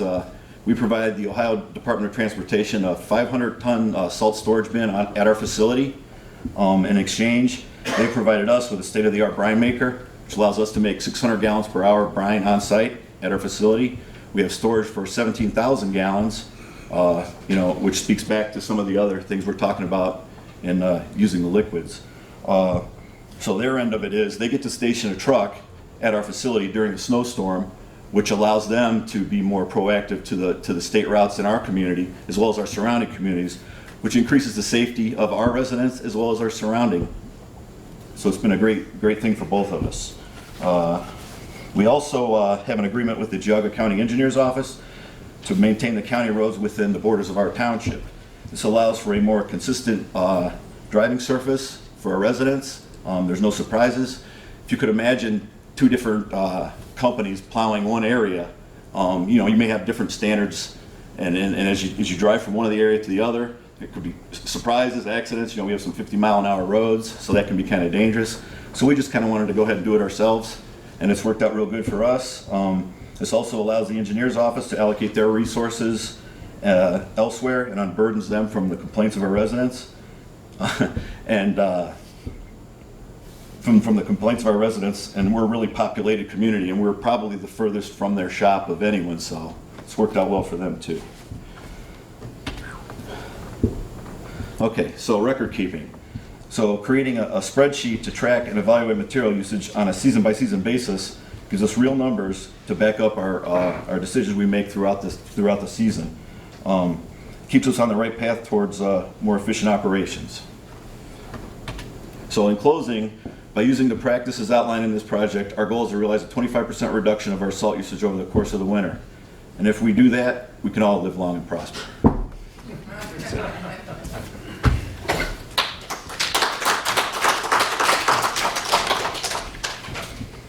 Any questions? Related to Star Trek. All right, and our questions are $10. Willie's cheap. So I have a question. Sure. Was when he's gonna give you $10. Oh, My question is, it's been tried before, but I don't know the result, because apparently not to it, but what about sort of co-op with other municipalities and stuff with your salt? Because I know once you make a commitment to salt, you're kind of stuck, you gotta eat it whether you use it or not. So how can you guys work with other municipalities to kind of get more buying power and a little bit more predictability, storage, whatever it is? right. So we already do that. We're in the co-op, is it the ODOT's co-op, right? Yeah. So we're in the ODOT's co-op, and they buy an unbelievable amount of salt. It's a good thing, I guess. We have to commit to a certain amount of salt before the season starts, but they don't tell us the price. Yeah, exactly. So you kind of got to put yourself out there, but you know what? It's paid off for us so far, so I'm sure we're going to keep doing it. Salt's the worst commodity to buy. Yeah. I feel like they manipulate it like oil, really. Oh, yeah. Yeah, I think they play games with it. I'll talk to you about outside if you want. We can talk all day on that one. How often do your team have to go out? Do you do double runs or triple runs? So after you guys are already out, you've already filed, and then you know you're going to get another round. You kind of repeat it. How often do you repeat with the salt drop? Just to ensure. Well, they'll go out in the morning, first thing usually, and they get it cleaned up so the school buses have safe travel and the morning rush hour and everything. But then you have to pull back for a minute and let that salt work a little, let the traffic run it over and things like that.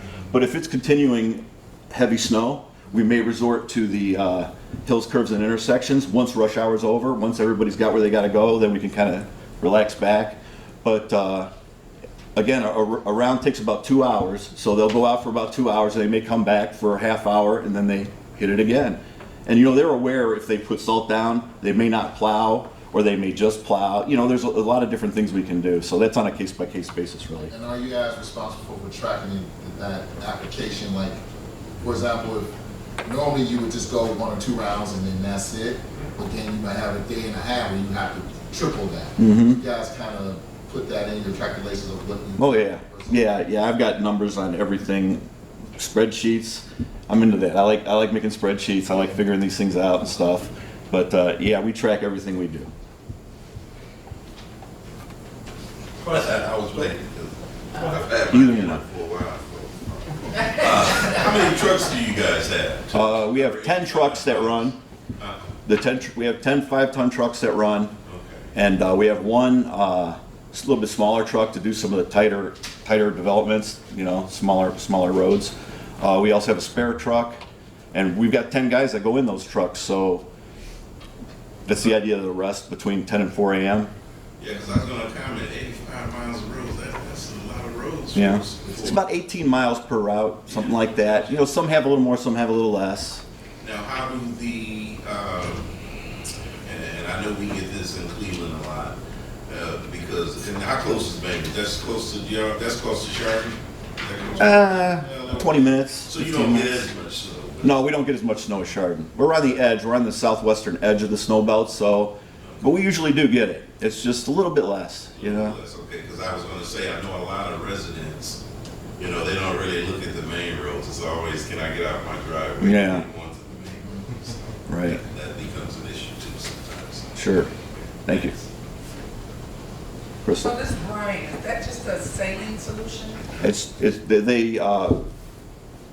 just salt in the water. Yeah. It's my guy. He has like a little laboratory, almost like a little science kit, and he determines what it is. We save each sample when we make it in case anything happens, and they say we didn't do it right. So we've got a log of all the samples, and I'm not sure. I want to say it's like 26%. I don't know the exact numbers of it, but yeah, it's just salt water. It's salt water. It's yeah. So another quick question.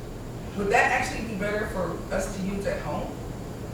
Just out of curiosity, should I brine my driveway? No, I don't think so. So, it works great for what I said, but, so as the snow's falling, the snow's turning to water and it's diluting, all the time diluting, and that's when it loses its effectiveness once you get too much water and not enough salt. Right. So what we're doing is using the rock salt is actually enhancing the rock salt. And as for putting brine down in a pre-treat method, it's a thin layer of salt that's left because the water evaporates and you got the finest layer left. It's just in the little nooks and crannies, and it just doesn't allow the the ice to freeze tight to the road. But as for home, no, I don't think so. Another comment on the brine is you're using it as a pre-treatment, especially with this winter, I'm sure you guys have found, if it's gonna rain, you can't use it. Right. We've had these storms that come through where it's gonna be raining into snow. Well, forget the brine, it's not gonna work, the water's right there, but then they have to be out on the road hitting that salt as soon as it turns over, and you don't want, like, and what he's talking about is that bond. You don't want the snow to bond to the pavement. So the brine and the moisture, once that hits that salt is evaporated, and the road looks a little bit white, you know, just from the dust. That's like a good thing when you're doing snow removal, because as soon as that hits, traffic's running over it, starts to melt immediately, which gets the water, and then they're able to go in and do the process with salting as they go. It's a lot more complicated. Yeah, we think a lot about this stuff, right? I enjoy looking at the weather things. You guys should totally check that out because it's pretty cool. It is. I mean, you can see it, watch it come in. You know, it's great. Will the savings that you are proposing, do you think that they will afford you the opportunity to use that to purchase new equipment? Wow, it'll be used wherever the bosses decide it needs to get used, you know? I mean, we've got so many different things going on. That's why I put posts. Sure. So, you know, road repairs in the summer, you know, we do full depth repairs and that, you know, that's expensive. You dig down into the base of the road and refill them and stuff and, you know, so I think it all goes towards the whole of savings, the whole of the service department. Okay. You know. We're on levy based revenue, so they get to vote on us we have 3 5-year levies, so every 3 years out of 5 they're voting.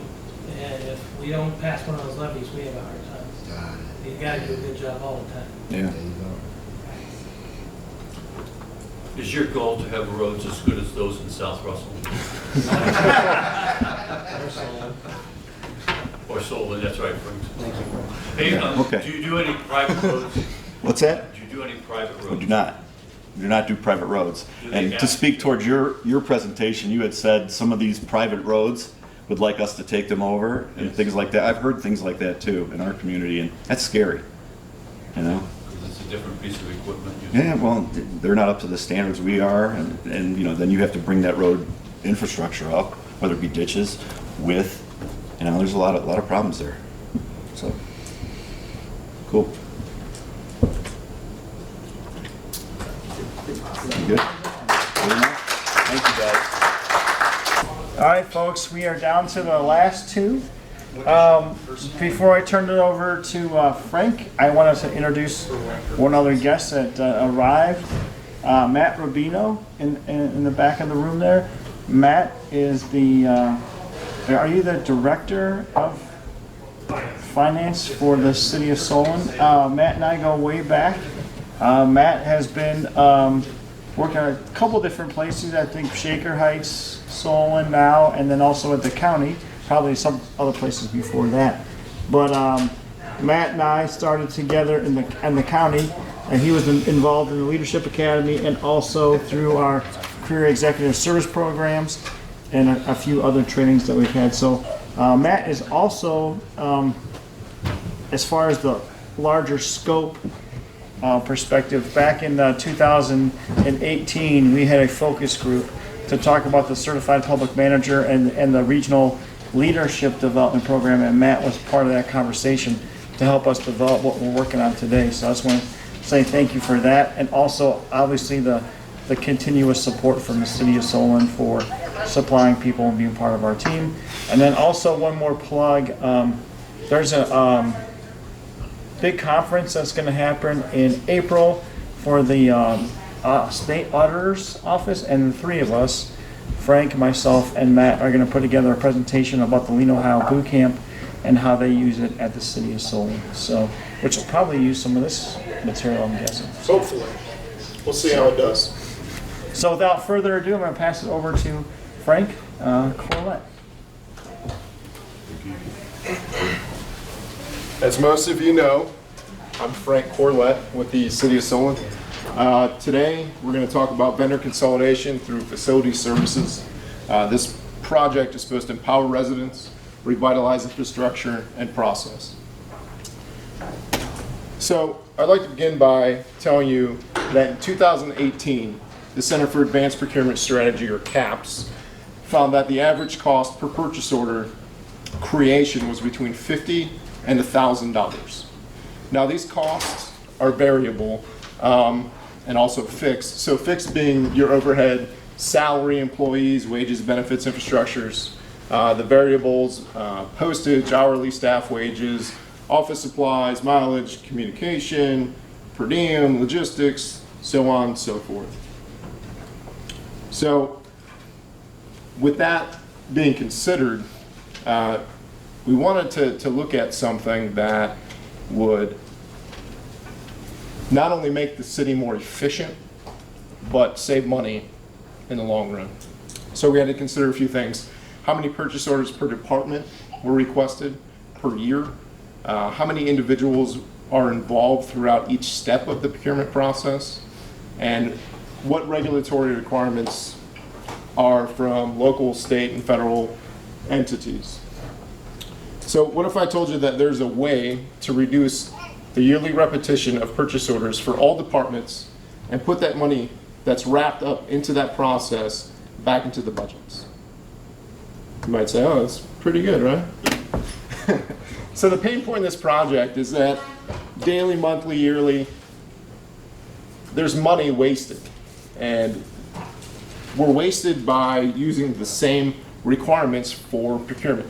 So the guidelines don't change or doesn't change regardless of what you're doing. So everybody's required to get the same amount of quotes, same amount of vendor contracts, same scheduling necessities, the same approval process, the same budgeting responsibilities, restrictions, the same facilities related services. But is that truly the most efficient way to use the taxpayers' dollars? I'm here to tell you right now that I can save money, time, work, and continuity by refining or consolidating similar facility services immediately. And we've done that through this process. So this is what our old process looked like to create one purchase order. It's a lot of steps. I'm probably even missing some.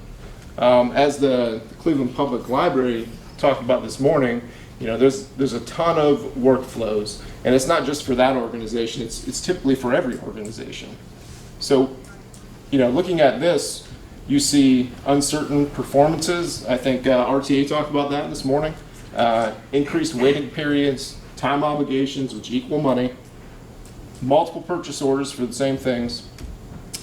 But really what this means is decreased operational speed. And I think multiple other agencies talked about that throughout the day. So when you consider a change for efficiency, it's important to understand the root of the cause. In this case, we find that services for the same application throughout the city are overabundant in purchase orders and widespread in vendor selection. So we have a ton of purchase orders and a ton of vendors, all for the same things. So by identifying a need, we begin to establish consideration points for the process change itself. Some considerations we discussed is how much time is obligated, ensuring that the regulatory state, federal, and local procurement guidelines have been correctly followed. Is there extra time added for formal bidding processes, increases to fixed and variable costs that we just discussed?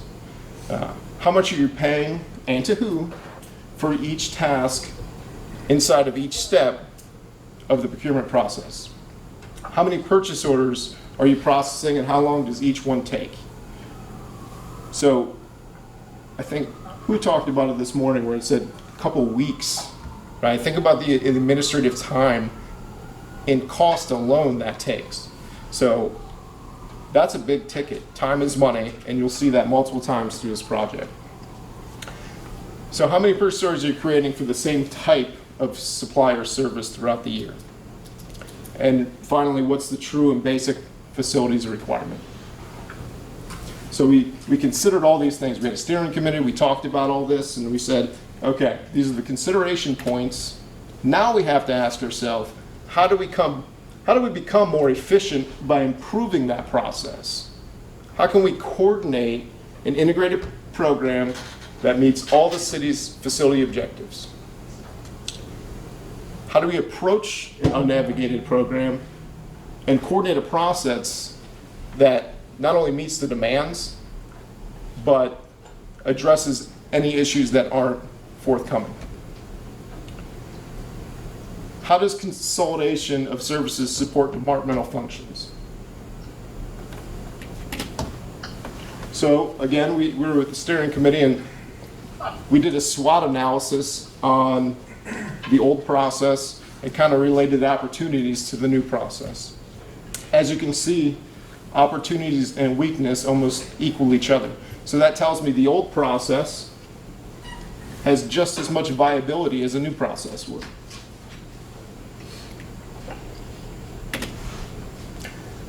So with the SWOT analysis, with all the considerations, we decided to go forward and have an 8-phase rollout plan. So the phase 1 was condense, right? So we selected 13 different service types that related to facilities functions throughout all city departments. We identified the vendors. We selected preferred lists. So in the steering committee themselves, they projected these vendors. So they said, these are the vendors that we use, this is why. So we went with their input in the selection phase. We had to do budget, approval, and creation of process. We did a notification of approval and start date. When does this project actually start? Release of current vendors. So these could be contracted, they could be non-contracted, but verbal commitments. So if we're setting a predefined vendor list, we wanted to make sure that there is no prior obligations in place to that. Establish and distribute approved vendors. So once all the notifications went out, we said, this is the list, here you go. Implement, monitor, and review. So we implemented, we monitored the first phase of the process, and then we review all the time. Phase 8, it's kind of where we are right now. It's an analysis of program, follow-up, and questionnaire. So with all that, this is what our new process looks like. I don't know if you guys recall, but the entire page was filled up last time. Now we're looking at 8 bubbles. So I would say just visually that looks better. So, but what does it do? So it creates easement, efficiency, minimizes purchase orders. There's immediate response actions, pre-selected vendors, the transaction amount decreases, but most importantly, the time spent on purchase orders decreases. Again, time equals money. So by identifying similar facilities-related requirements, we streamline not only the procurement process, but we become more efficient by reducing administrative burden. As you can see, these are the 13 selected services that we use.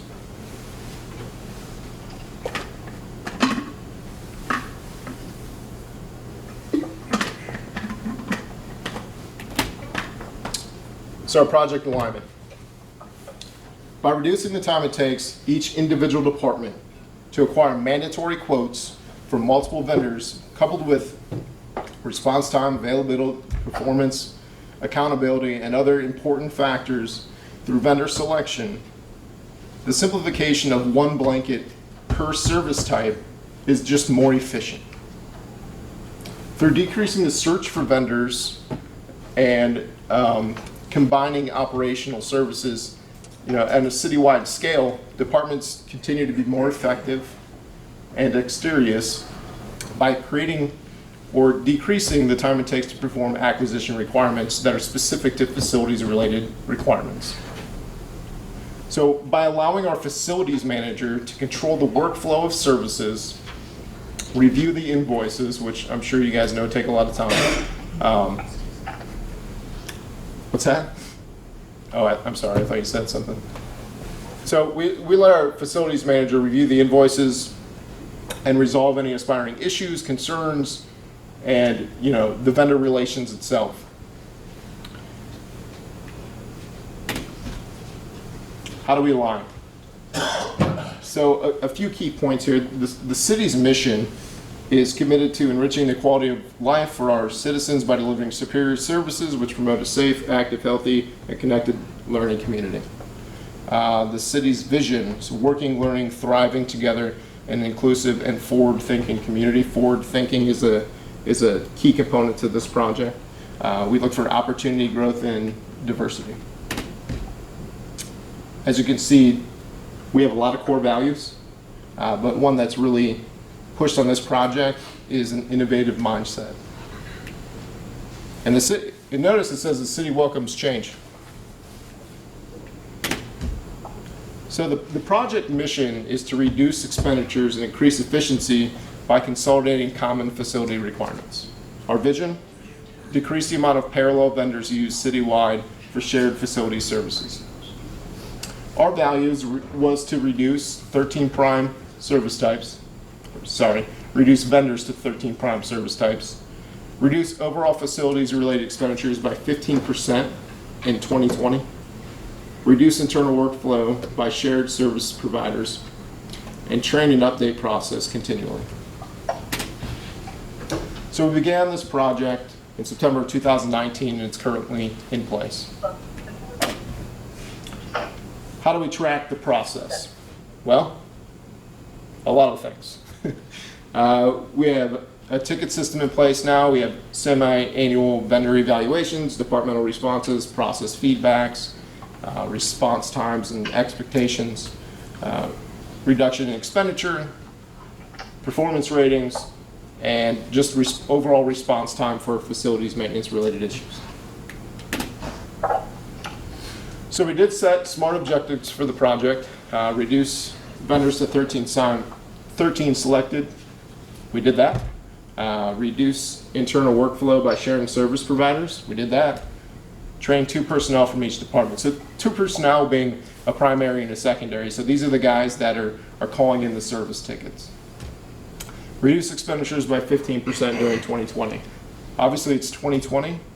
We don't know yet, but that's the hopes. So how do we measure that performance? We categorize similar services for one primary vendor. Let's say plumbing. Previously we had about 13 different plumbers that the city used. Now we use one. It's a simple call. Say, hey, I have this issue. Our facility manager takes care of it. We have a 24, 48 hour, and 72 hour response time for all maintenance related issues. Expenditure savings yearly, again, unknown at this point. Departmental input on additional time savings, yes. At first, everybody said, well, this is a terrible idea. We like our guy, right? Because not everybody likes change, as we've discovered. But we've overcome that, and now we're probably 98% bought in right now.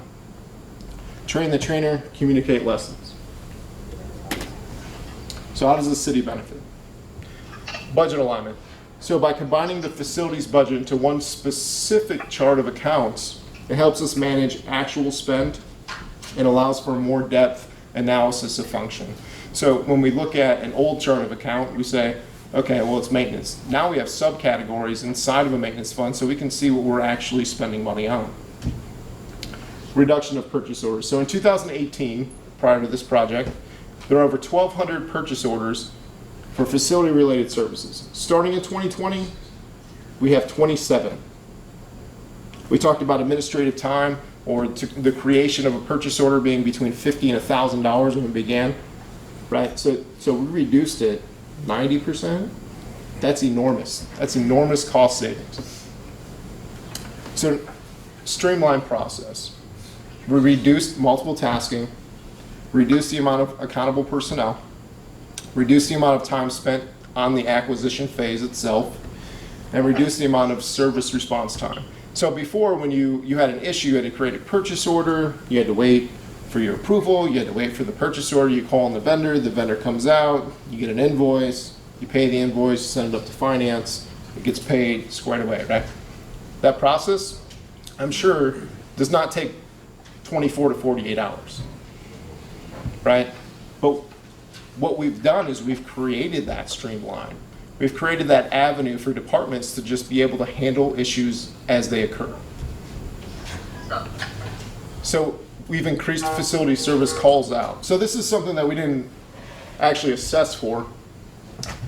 People like to hoard things, apparently, based on their budget. So what was happening is there's several city departments that had issues, underlying issues that they just waited on, right?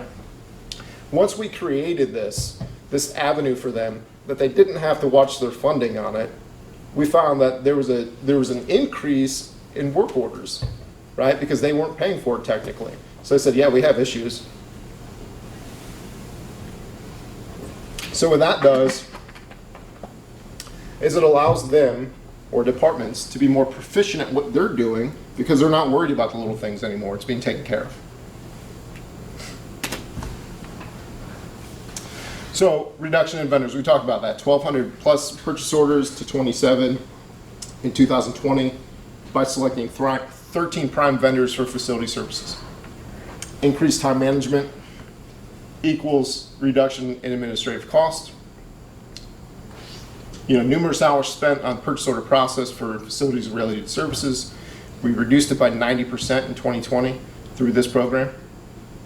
Expedited internal services, I briefly talked about that, the 24, 48, and 72 hour call out. That's assessed by our facilities manager.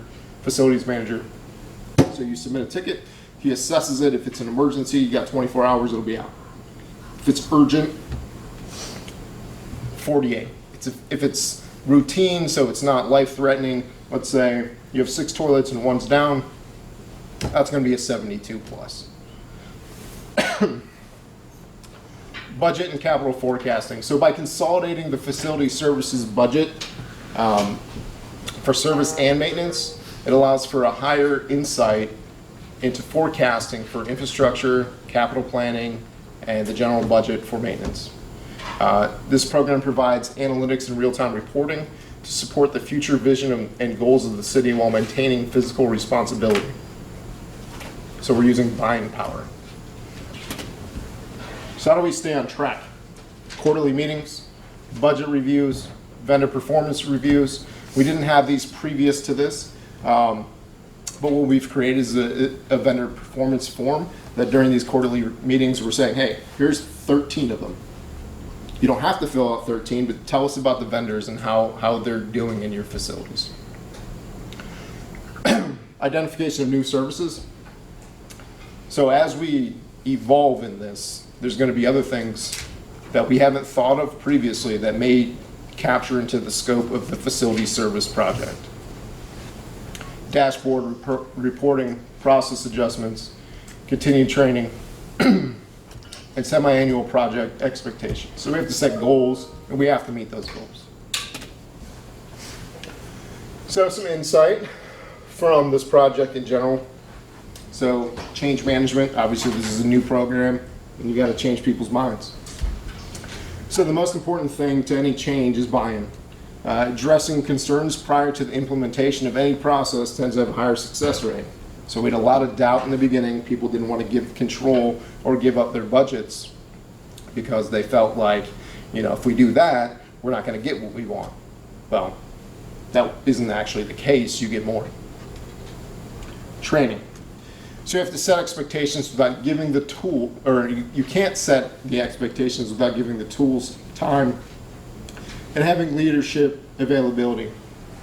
Training is and should always be a revolving necessity. So as we evolve the process, as we change the process, we should be continually training the users. We talk about 2 prime users. Those guys should always be in the loop. Feedback. So surveys, word of mouth, complaints, assurances, emails, phone calls, anything.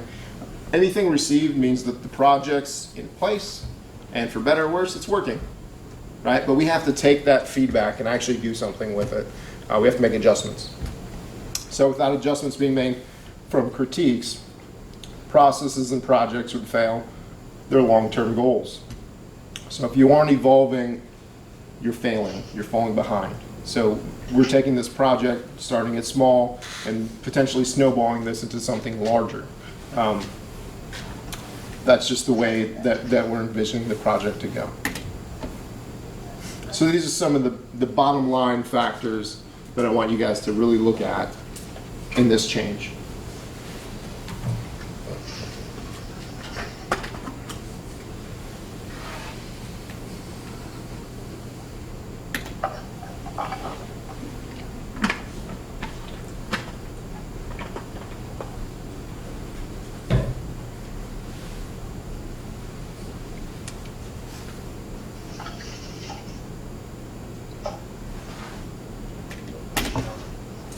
Any questions?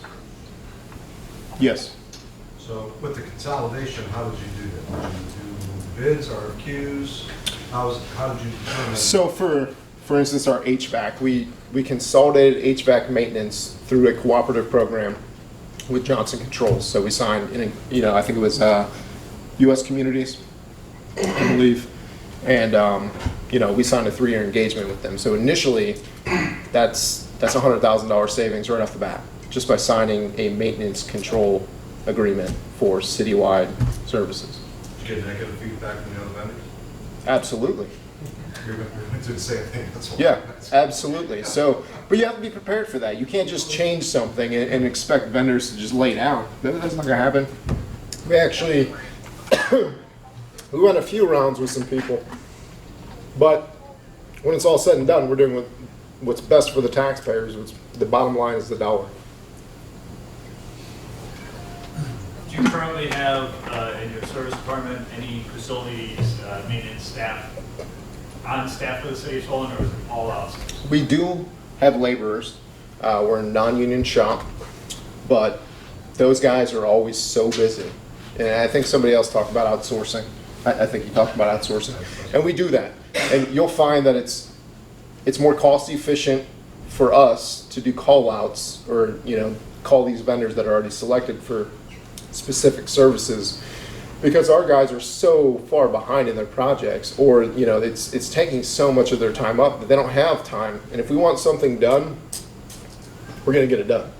So if that means waiting a month for service or spending an extra $50 to have somebody else come do it, we're going to spend $50 because it's more efficient. And how many service employees are designated for facility maintenance, or is that not how it's set up? That's not how it's set up. So we have an electrician, an HVAC guy that actually only does HVAC at the service department. We have fleet maintenance, stuff like that. I don't think, Matt, you could... Yeah, we're a little bit different there. I know in some cities, service department budget or the public works department, whatever they call it, may have a building maintenance division embedded in the budget and the organizational structure. Holland does not. Okay, there's a few electricians. The rest of the staff are typically assigned to projects related to service. So the city's always dependent on either outsourcing to other vendors, or if there's availability of some of the staff having to do some basic things. And I can't tell you, our recreation department, we have a community center, they do have some dedicated maintenance staff there that handle projects in-house. So that'd be the extent of any of the building maintenance staff that are already embedded in the organizational structure. This is my hometown, so I'm extra interested. Have you run into any concerns with the regulatory or audits or anything by going down to a one vendor service provider? No, so our local regulation says that we're required to get 3 quotes for similar services if it's over $5,000. If it's below $25,000, we don't have to go out to formal bid. It's just, a dollar for dollar quotation system. Anything over $25,000, which we have, we've gone out to formal bid for, if it deems necessary. Ryan? I know you said you had like 24, 48, 72-hour services, but what happens if you run into a I need it now situation where your vendor can't get there for 48 hours, but you need it like now? So what's your backup? So that's a great question, but we have a backup for everything. So we have a prime vendor, but in that listing, which we don't forecast for reasons, there's a top vendor, but there's also 3 other vendors that do the same type of service. So our facilities manager would take care of that. He would call all 3 places and say, hey, can you come out here? And then hopefully, that response time would be immediate.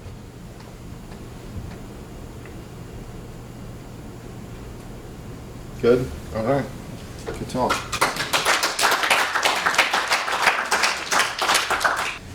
Well, before I pass it over to Alexandra, I just want to say thank you to her for being part of this cohort, not only as a participant, but also, I would say, co-designer.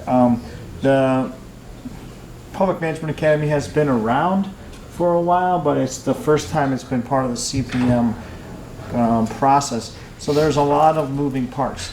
And I just want to say thank you for being in there, like building the plane while it's in the air for a lot of these different pieces. And so I appreciate your help. I saw a lot of growth over this particular year, and just helping us to take it to the next level. And I'm excited about your particular project as well, because it's going to be something that hopefully, if we can pull this off, we'll be able to incorporate some of our students back in as resources to your institutions as you all move forward. So without further ado, partner in crime, Alexandra Higl.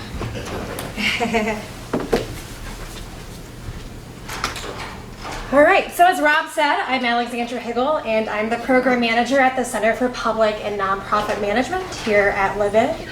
And within our center, there are three components. So professional development, student engagement, and community engagement. So this promotion, or this program is essentially a culmination of all of those components.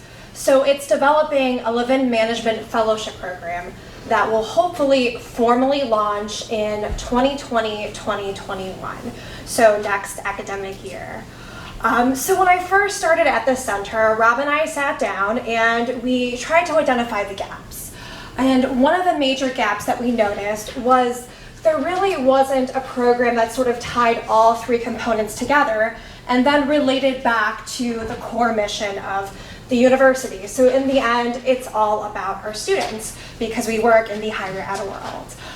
So obviously, you know, we have a great internship program and we have a great professional development program and a great community service program, but they're all kind of separate. So we view this as the intersection of all of these. So we put together a very rough draft of a fellowship where students, Levin College juniors, seniors, and graduate students would apply. Some would be selected to have internships essentially and be placed at organizations and work on projects for a full academic year. But the other component is while they would be going through that, they would also go through some professional development activities. So our Lean Ohio Boot Camp, some of these academy sessions, our Women's Leadership Series, the mentoring program, community engagement opportunities, pretty much all the stuff that we already do. Unfortunately, it just got on paper, it got in front of a few eyes, but it really didn't get any further than that because we're a small staff, there are funding restrictions, and all these other sorts of issues, unfortunately. But Public Management Academy was really an awesome opportunity for us to come together and say, hey, we're gonna turn this into the Public Management Academy project for me. So it gives us an excuse to actually devote time and energy to it. So we were really excited. So a little bit of a roadmap for my presentation. So I'm gonna talk a little bit about the current state and the need as it relates to students, the current state and the need as it relates to organizations, talk a little bit about the program components and the evolution of all of that, and then the current state and our pilot program that sort of just kind of happened in the middle of all of this, and then the next steps. So essentially, we hope to cultivate the next generation of public and nonprofit leaders while assisting organizations, so you all, on real-world projects. So we propose the creation of a Levin Management Fellowship Program for will launch 2020-2021. So we talk a lot about equipping and empowering the next generation of leaders. That's what we do here at Levin. And we have a lot of really intelligent and passionate people doing that. But sometimes we just need to sit down and figure out a more effective way of doing that. We have a lot of students walk into our office who say that they want to make a difference, but they don't know how. They're majoring in environmental studies, urban studies, public management, nonprofit, you name it. They're going to classes, but they don't really know what that looks like out there. So this is where we come in, kind of the connection piece. So the 3 C's, so Rob always talks about the 3 C's, curriculum, competencies, and connections. And he always says that I roll my eyes when he gives his little pitch in meetings. And I swear I don't. I'm actually like drinking the Kool-Aid too because I use this. So as I said before, you know, students are going to class and they have the curriculum piece down, that's great. They have the competency piece down, that's awesome. But sometimes that connection piece gets lost in translation. So that's where we come in through all of our programs and all of those areas that I mentioned before. So students take classes, then what? Students intern, then what? So internships are very valuable. These are some of the faces of our interns. So how many of you either interned in college or had a family member, whether it was a child, niece, nephew, whatnot, intern in college? Show of hands. Yeah. So how many of you would say that it was instrumental in their professional journey? Whether it was like, yes, this is what I want to do, or no, this is not what I want to do. Yeah. So internships are a real valuable piece of the puzzle. And the cool thing about our college on the undergrad side is all of our undergrads are required to complete an internship for academic credit. So they have to intern for a semester at an organization that relates back to their major. But there are some issues with that. So sometimes, it's not compensated, and it's just because you know it. I mean, in the public, nonprofit sectors, there can be lack of resources. Sometimes students intern and then what? Rob also gives like the cruise ship analogy where you're on a cruise ship and then you're like off the cruise ship and you're like, I don't know where to go from here. So this really requires a holistic perspective. So the fellowship really bridges the gap between what's in here and what's out there. So CSU's mission is ultimately empowering students, creating knowledge, engaging communities, and shaping our world. So engaged learning. And you hear engaged learning a ton here, but sometimes you may not see it implemented in everything. So we really try to implement it in all the programs that we do in all of our components, and hopefully you will agree, but we keep going back to this particular slide as we are building out our fellowship program and putting together the schedule. So meanwhile, on the other side of things, there is a need on the organizational side. So one of the classes, we had to actually look up data as it relates to the public sector, or to our projects. So according to some data that I found that I think is really compelling, according to the Ohio Public Employees Retirement System, a 73% increase in eligible public sector retirees was displayed between 2011 and 2012. Additionally, in 2016, Ohio was identified as one of 6 states exhibiting a significant number of public sector retirees. So there really is a need to assist with succession planning, knowledge transfer, as it relates to baby boomers seeking retirement. So how many of you are familiar with the concept of the silver tsunami? Right, so baby boomers are retiring, there's going to be all of these gaps in public organizations, and then where are we going to find prepared public leaders? Well, again, that's what the fellowship does.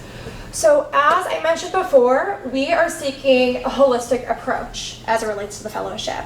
So we view this as a really big puzzle, and we are providing different pieces to bring this puzzle together to make sure that there are no gaps. So interning is one. So students will be working at an organization assigned on a project for a full academic year.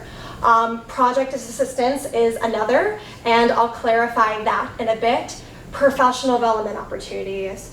So again, bringing students back into a program that already exists. So Leadership Academy, Lean Ohio, etc. And mentoring. We have an awesome mentoring program. It's probably my favorite program that we run here at the center, where students are paired with a professional in their field of interest for a full academic year. If you're interested in volunteering in the mentoring program, see me. We have a few mentors here. So essentially, again, the anticipated formal launch is 2020-2021, but students will receive paid placement, so that's where that compensation piece comes in, for a full academic year while completing real-world projects, receiving a mentor, so they will be required to participate in our mentoring program. And they'll also have a support system here at the center as well. They'll also participate in our programs and then cohort activities. So we do something called Levin Serves, where we go to different nonprofit organizations and do a group service project. So they will be required to do that as well. And more. Bonus points. These are programs our center already runs. So work smarter, not harder. So a couple months back, Rob and I were sitting at a conference room and we were chatting, and we just had an epiphany. So we figured, hey, going back to work smarter, not harder, let's go ahead and tie these management fellows into our management academies. So we propose to have 2 local government fellows and 2 nonprofit or community development fellows. So you all know what the Public Management Academy is, obviously, because you're in it, but we are looking to launch a nonprofit management academy, fingers crossed, in May that will mirror Public Management Academy, but be geared towards nonprofit professionals. So how this is hopefully going to work for next year is that, so beginning tomorrow, in tomorrow's PMA, Cohort, and Westlake, organizations will have the opportunity to apply to host a fellow. So 2 lucky organizations are going to be able to host fellows, 2 for each academy, so 2 public, 2 nonprofit, and those fellows are going to assist with the projects. So like projects that you all presented today. We, CSU, would compensate the fellows, so the organization would not have to financially compensate the fellows. So you would have that project assistance and then also help prepare the next generation of students. So the 2 local government fellows would be compensated through state funds. So as Rob mentioned a few weeks back, we were very fortunate to receive money from the state, and a portion of that money is directly allocated towards compensating 2 local government fellows through Public Management Academy. The other side of the picture, the funding is drawn from the George S. Dively Award, and I will speak more about that in a little bit, but the mission of that award is community development and nonprofit management. So fellows will work for 20 hours a week, fall, spring, $12 an hour. So talked a little bit about the perks, but these are the perks and pictures because I'm a big fan of pictures. So these are some of our mentor and mentee pairs, some pictures of our speed networking event from our mentoring program, our women's leadership program, some field trips that our environmental mentoring team put together, and then a community service project at the food bank. The perks for partner organizations. So I went through this before, but you all would receive hands-on project assistance from Levin college students and really be a part of inspiring and preparing and empowering the next generation of public and nonprofit leaders and creating a pipeline. How many of you would say that you struggle with succession planning and knowledge transfer as an organization? Yeah. So it seems pretty common. So this is, again, a need that we would like to address. So meanwhile, as we were planning this happened. So I would like for you to meet our 2019-2020 Dively Fellows. So the Dively Fellowship is something that is actually happening right now. So when we started PMA, this was just, again, a concept that was on paper. But around that time, around the start, we got some emails saying that there were some funds that were in the Dively account that needed to be allocated towards internships at nonprofit and community development organizations. And they needed someone to oversee the interns. it was kind of a hot potato, and it's a long story of how it came into our lap, but it fell into our center, and we said, you know what? We are going to use this opportunity to create a pilot program and see how this works. So we have 4 Dively Fellows. Again, the focus is community development. So we have a Muppet student. So Adam is a Master's of Urban Planning and Development student. He is the graduate student on board. And we have 3 undergrad students. Erica is also a planning student, but undergrad. Both Adam and Erica are placed at the Levin group. Kalia Smith she's placed at Cleveland Neighborhood Progress, and her story is super inspiring because she came into my office like a year prior and said, I want to make a difference, I don't know how, and what she said sounded a lot like community development, and so we talked a lot about opportunities, and I'm really thrilled that she's at CNP and she's doing amazing things, and it's been really inspiring to see her growth. And then the 4th fellow is Kevin Ballou, who's placed at Cleveland Playhouse, which is a fantastic, local arts nonprofit organization that's a huge asset in the community. So these are the projects that they're working on. So they are assigned to a specific project that they are completing throughout this year. Whether it's a historic preservation project, an affordable housing project, a public safety initiative, or an arts education and grants management project, these fellows are really working to build their portfolio. So even if they don't stay at their organizations, they can go to another organization and interview and say, this is the value that I added, this is what I worked on, and here is how I can be a valuable asset to your organization. And meanwhile, we were kind of testing this out and the holistic approach, and they also participated in some Women's Leadership Series events, Ohio Boot Camp. They meet with Rob and I on a pretty regular basis, and we work out different issues, talk things through, and they had a lunch with the dean, a roundtable discussion, a bunch of other things, and then they are going to present their final projects very similar to you all in April. So we're really excited to see that. So we've done a lot of qualitative analysis throughout, since this is a pilot program and since it is going to look a little different and a little more structured next year. But we did reach out for some testimonials, and hopefully in the next few weeks you're going to see an online profile featuring our Dively Fellows, but I wanted to pull out some quotes. I will mention that their mentors, or at least the titles of their mentors, are highlighted above too.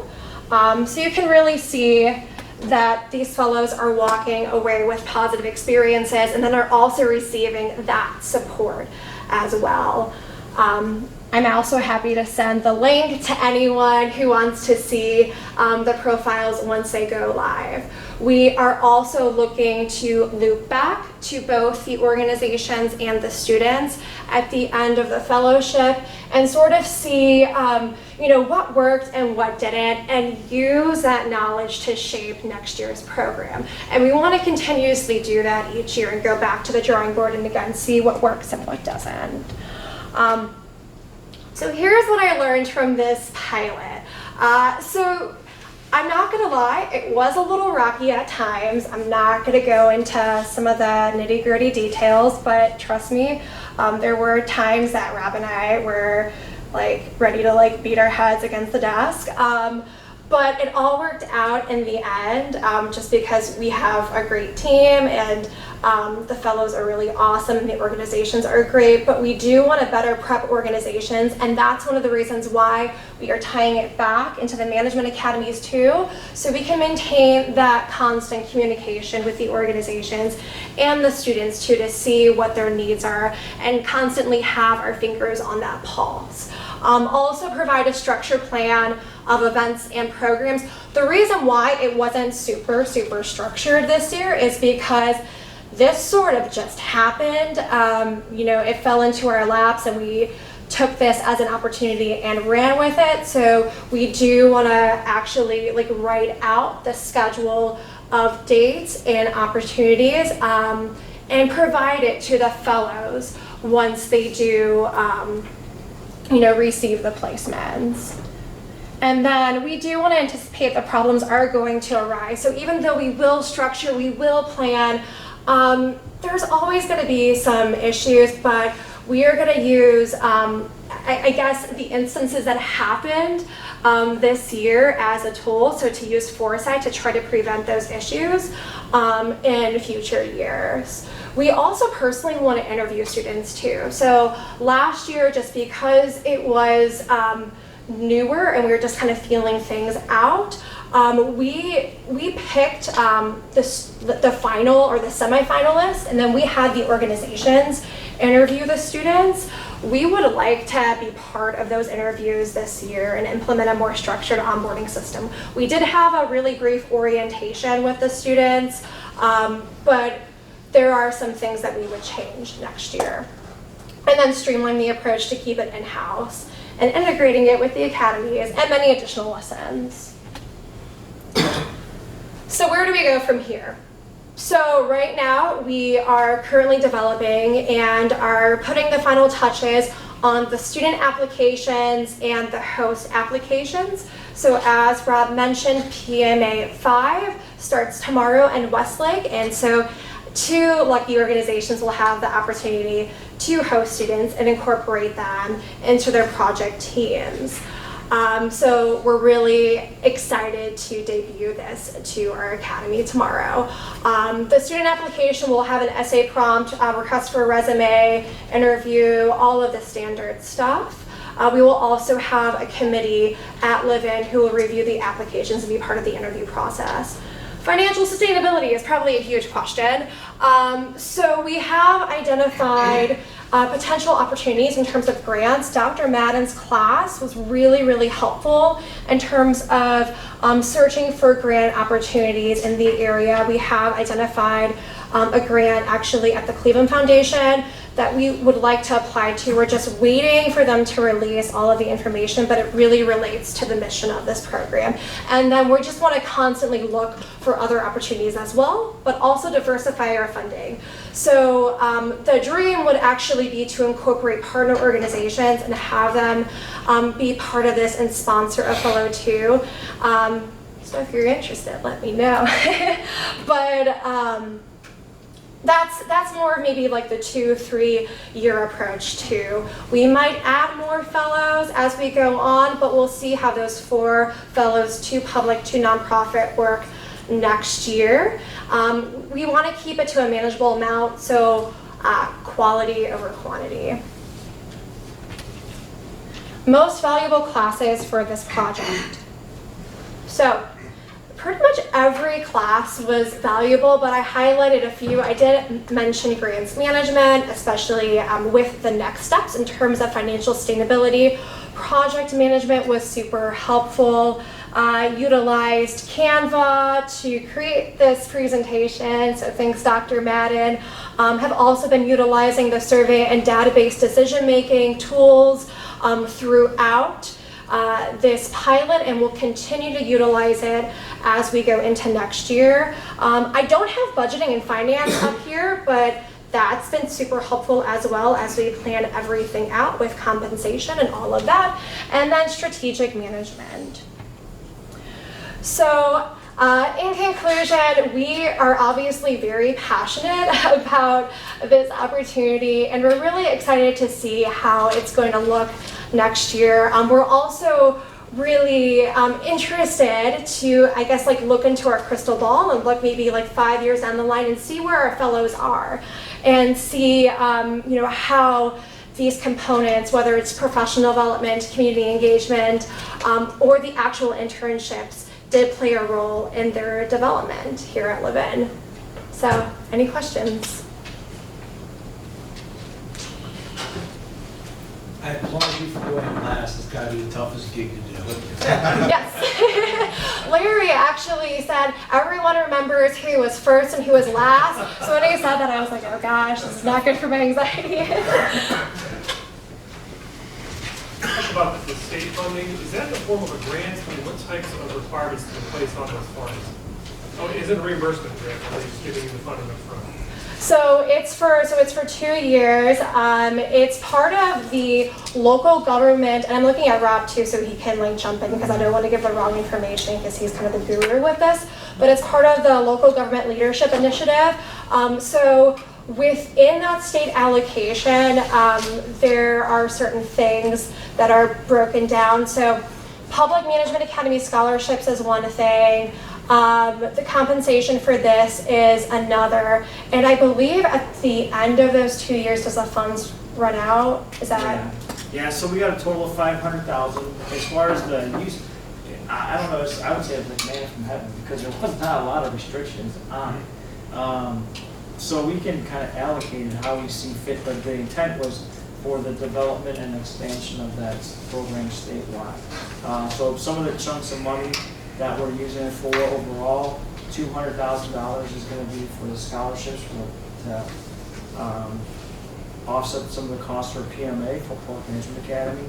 Another $100,000 is going to be used investment back into the curriculum design. We want to standardize all 30 workshops, both in Public Management Academy and Leadership Academy, so that when we go statewide, if someone takes the budget class up here and somebody's taken down in Cincinnati a week later, they're not have two distinct, or two different presentations, so we want to standardize that. Also, to give our instructors, the tools that they need to be successful. So if it's the participant manual, instructor guide, supplemental materials. Another part is we're going to have a leadership. We want to have a couple leadership symposiums. So bringing everybody together. We'll probably do something this fall and next fall. And that will be like a reunion of sorts to include all of the folks from Leadership Academy, Public Management Academy, and then also reach out statewide through the alumni from past years. And some other, so we're also using, how much are we using towards the fellowship? I can't remember. So when we broke it down, it's so it's fall, spring, 2 full academic years, two fellows for each academic year, $12 an hour, 20 hours a week.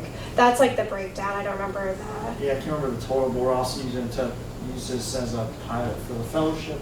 And then there's just administrative overhead, indirect, things like that as well. So our goal, what I'm really hoping to do is to train about between 125 and 150 people in the next 2 years. And yep. We have 5 cohorts planned for the Public Management Academy within the next 2 years, and at least 2 or 3 leadership academies planned for the next 2 years. So those combined, we think we're going to be able to fill the pipeline with a significant amount of people. But also, what I want from it is the project outcomes, like we talked about today. Again, I think this will be a great way to demonstrate to the leadership at the state level that these tools help, be more efficient and effective. So, and then the last thing, as far as statewide expansion, we're hoping to partner with. Right now, it's Ohio University, but other universities as well to help us identify regional sites throughout the state. So, probably didn't want to ask. Probably didn't want that much information, but here's the reason why I wanted to tell you all. You all are our partners and stakeholders in this. I mean, if it wasn't for you all sitting in this room, we wouldn't be here. I mean, literally, I know we wouldn't be here, but I mean, figuratively too. I mean, it is a relationship. It is a partnership, and you're part of the family. You're part of the network. So you should know this. So as we move forward, we can build this together. So I just wanted to take an opportunity to thank you, Alexandra. I know a lot of mornings, I get in early. She's setting up the coffee. She's setting up the bagels. She's in leadership. She's in public management. She's getting out the cords for the computers and for mentoring. So your calls late or passwords. Thank you. Thank you. Thank you. It's been a pleasure working with all of you.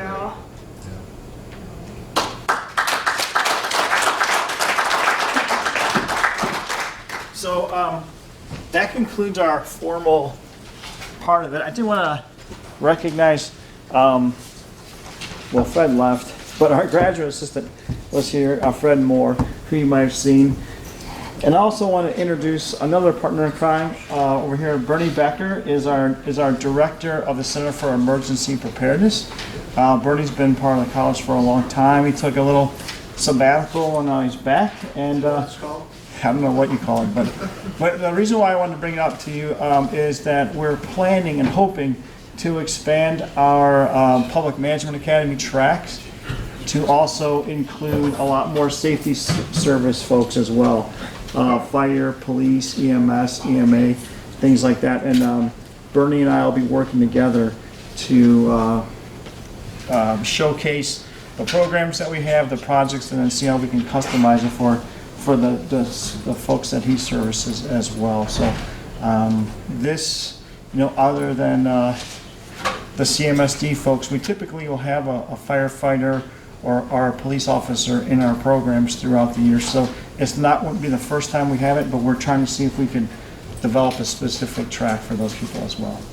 So does anybody want to say anything as far as closing remarks about how fantastic Alexandra? Anybody want to talk about how great I am at all, or not really? You don't have to. I'm just saying. Yes, sir. I just, as an advisory person, I'm very impressed with the quality of presentations and what they're undertaking.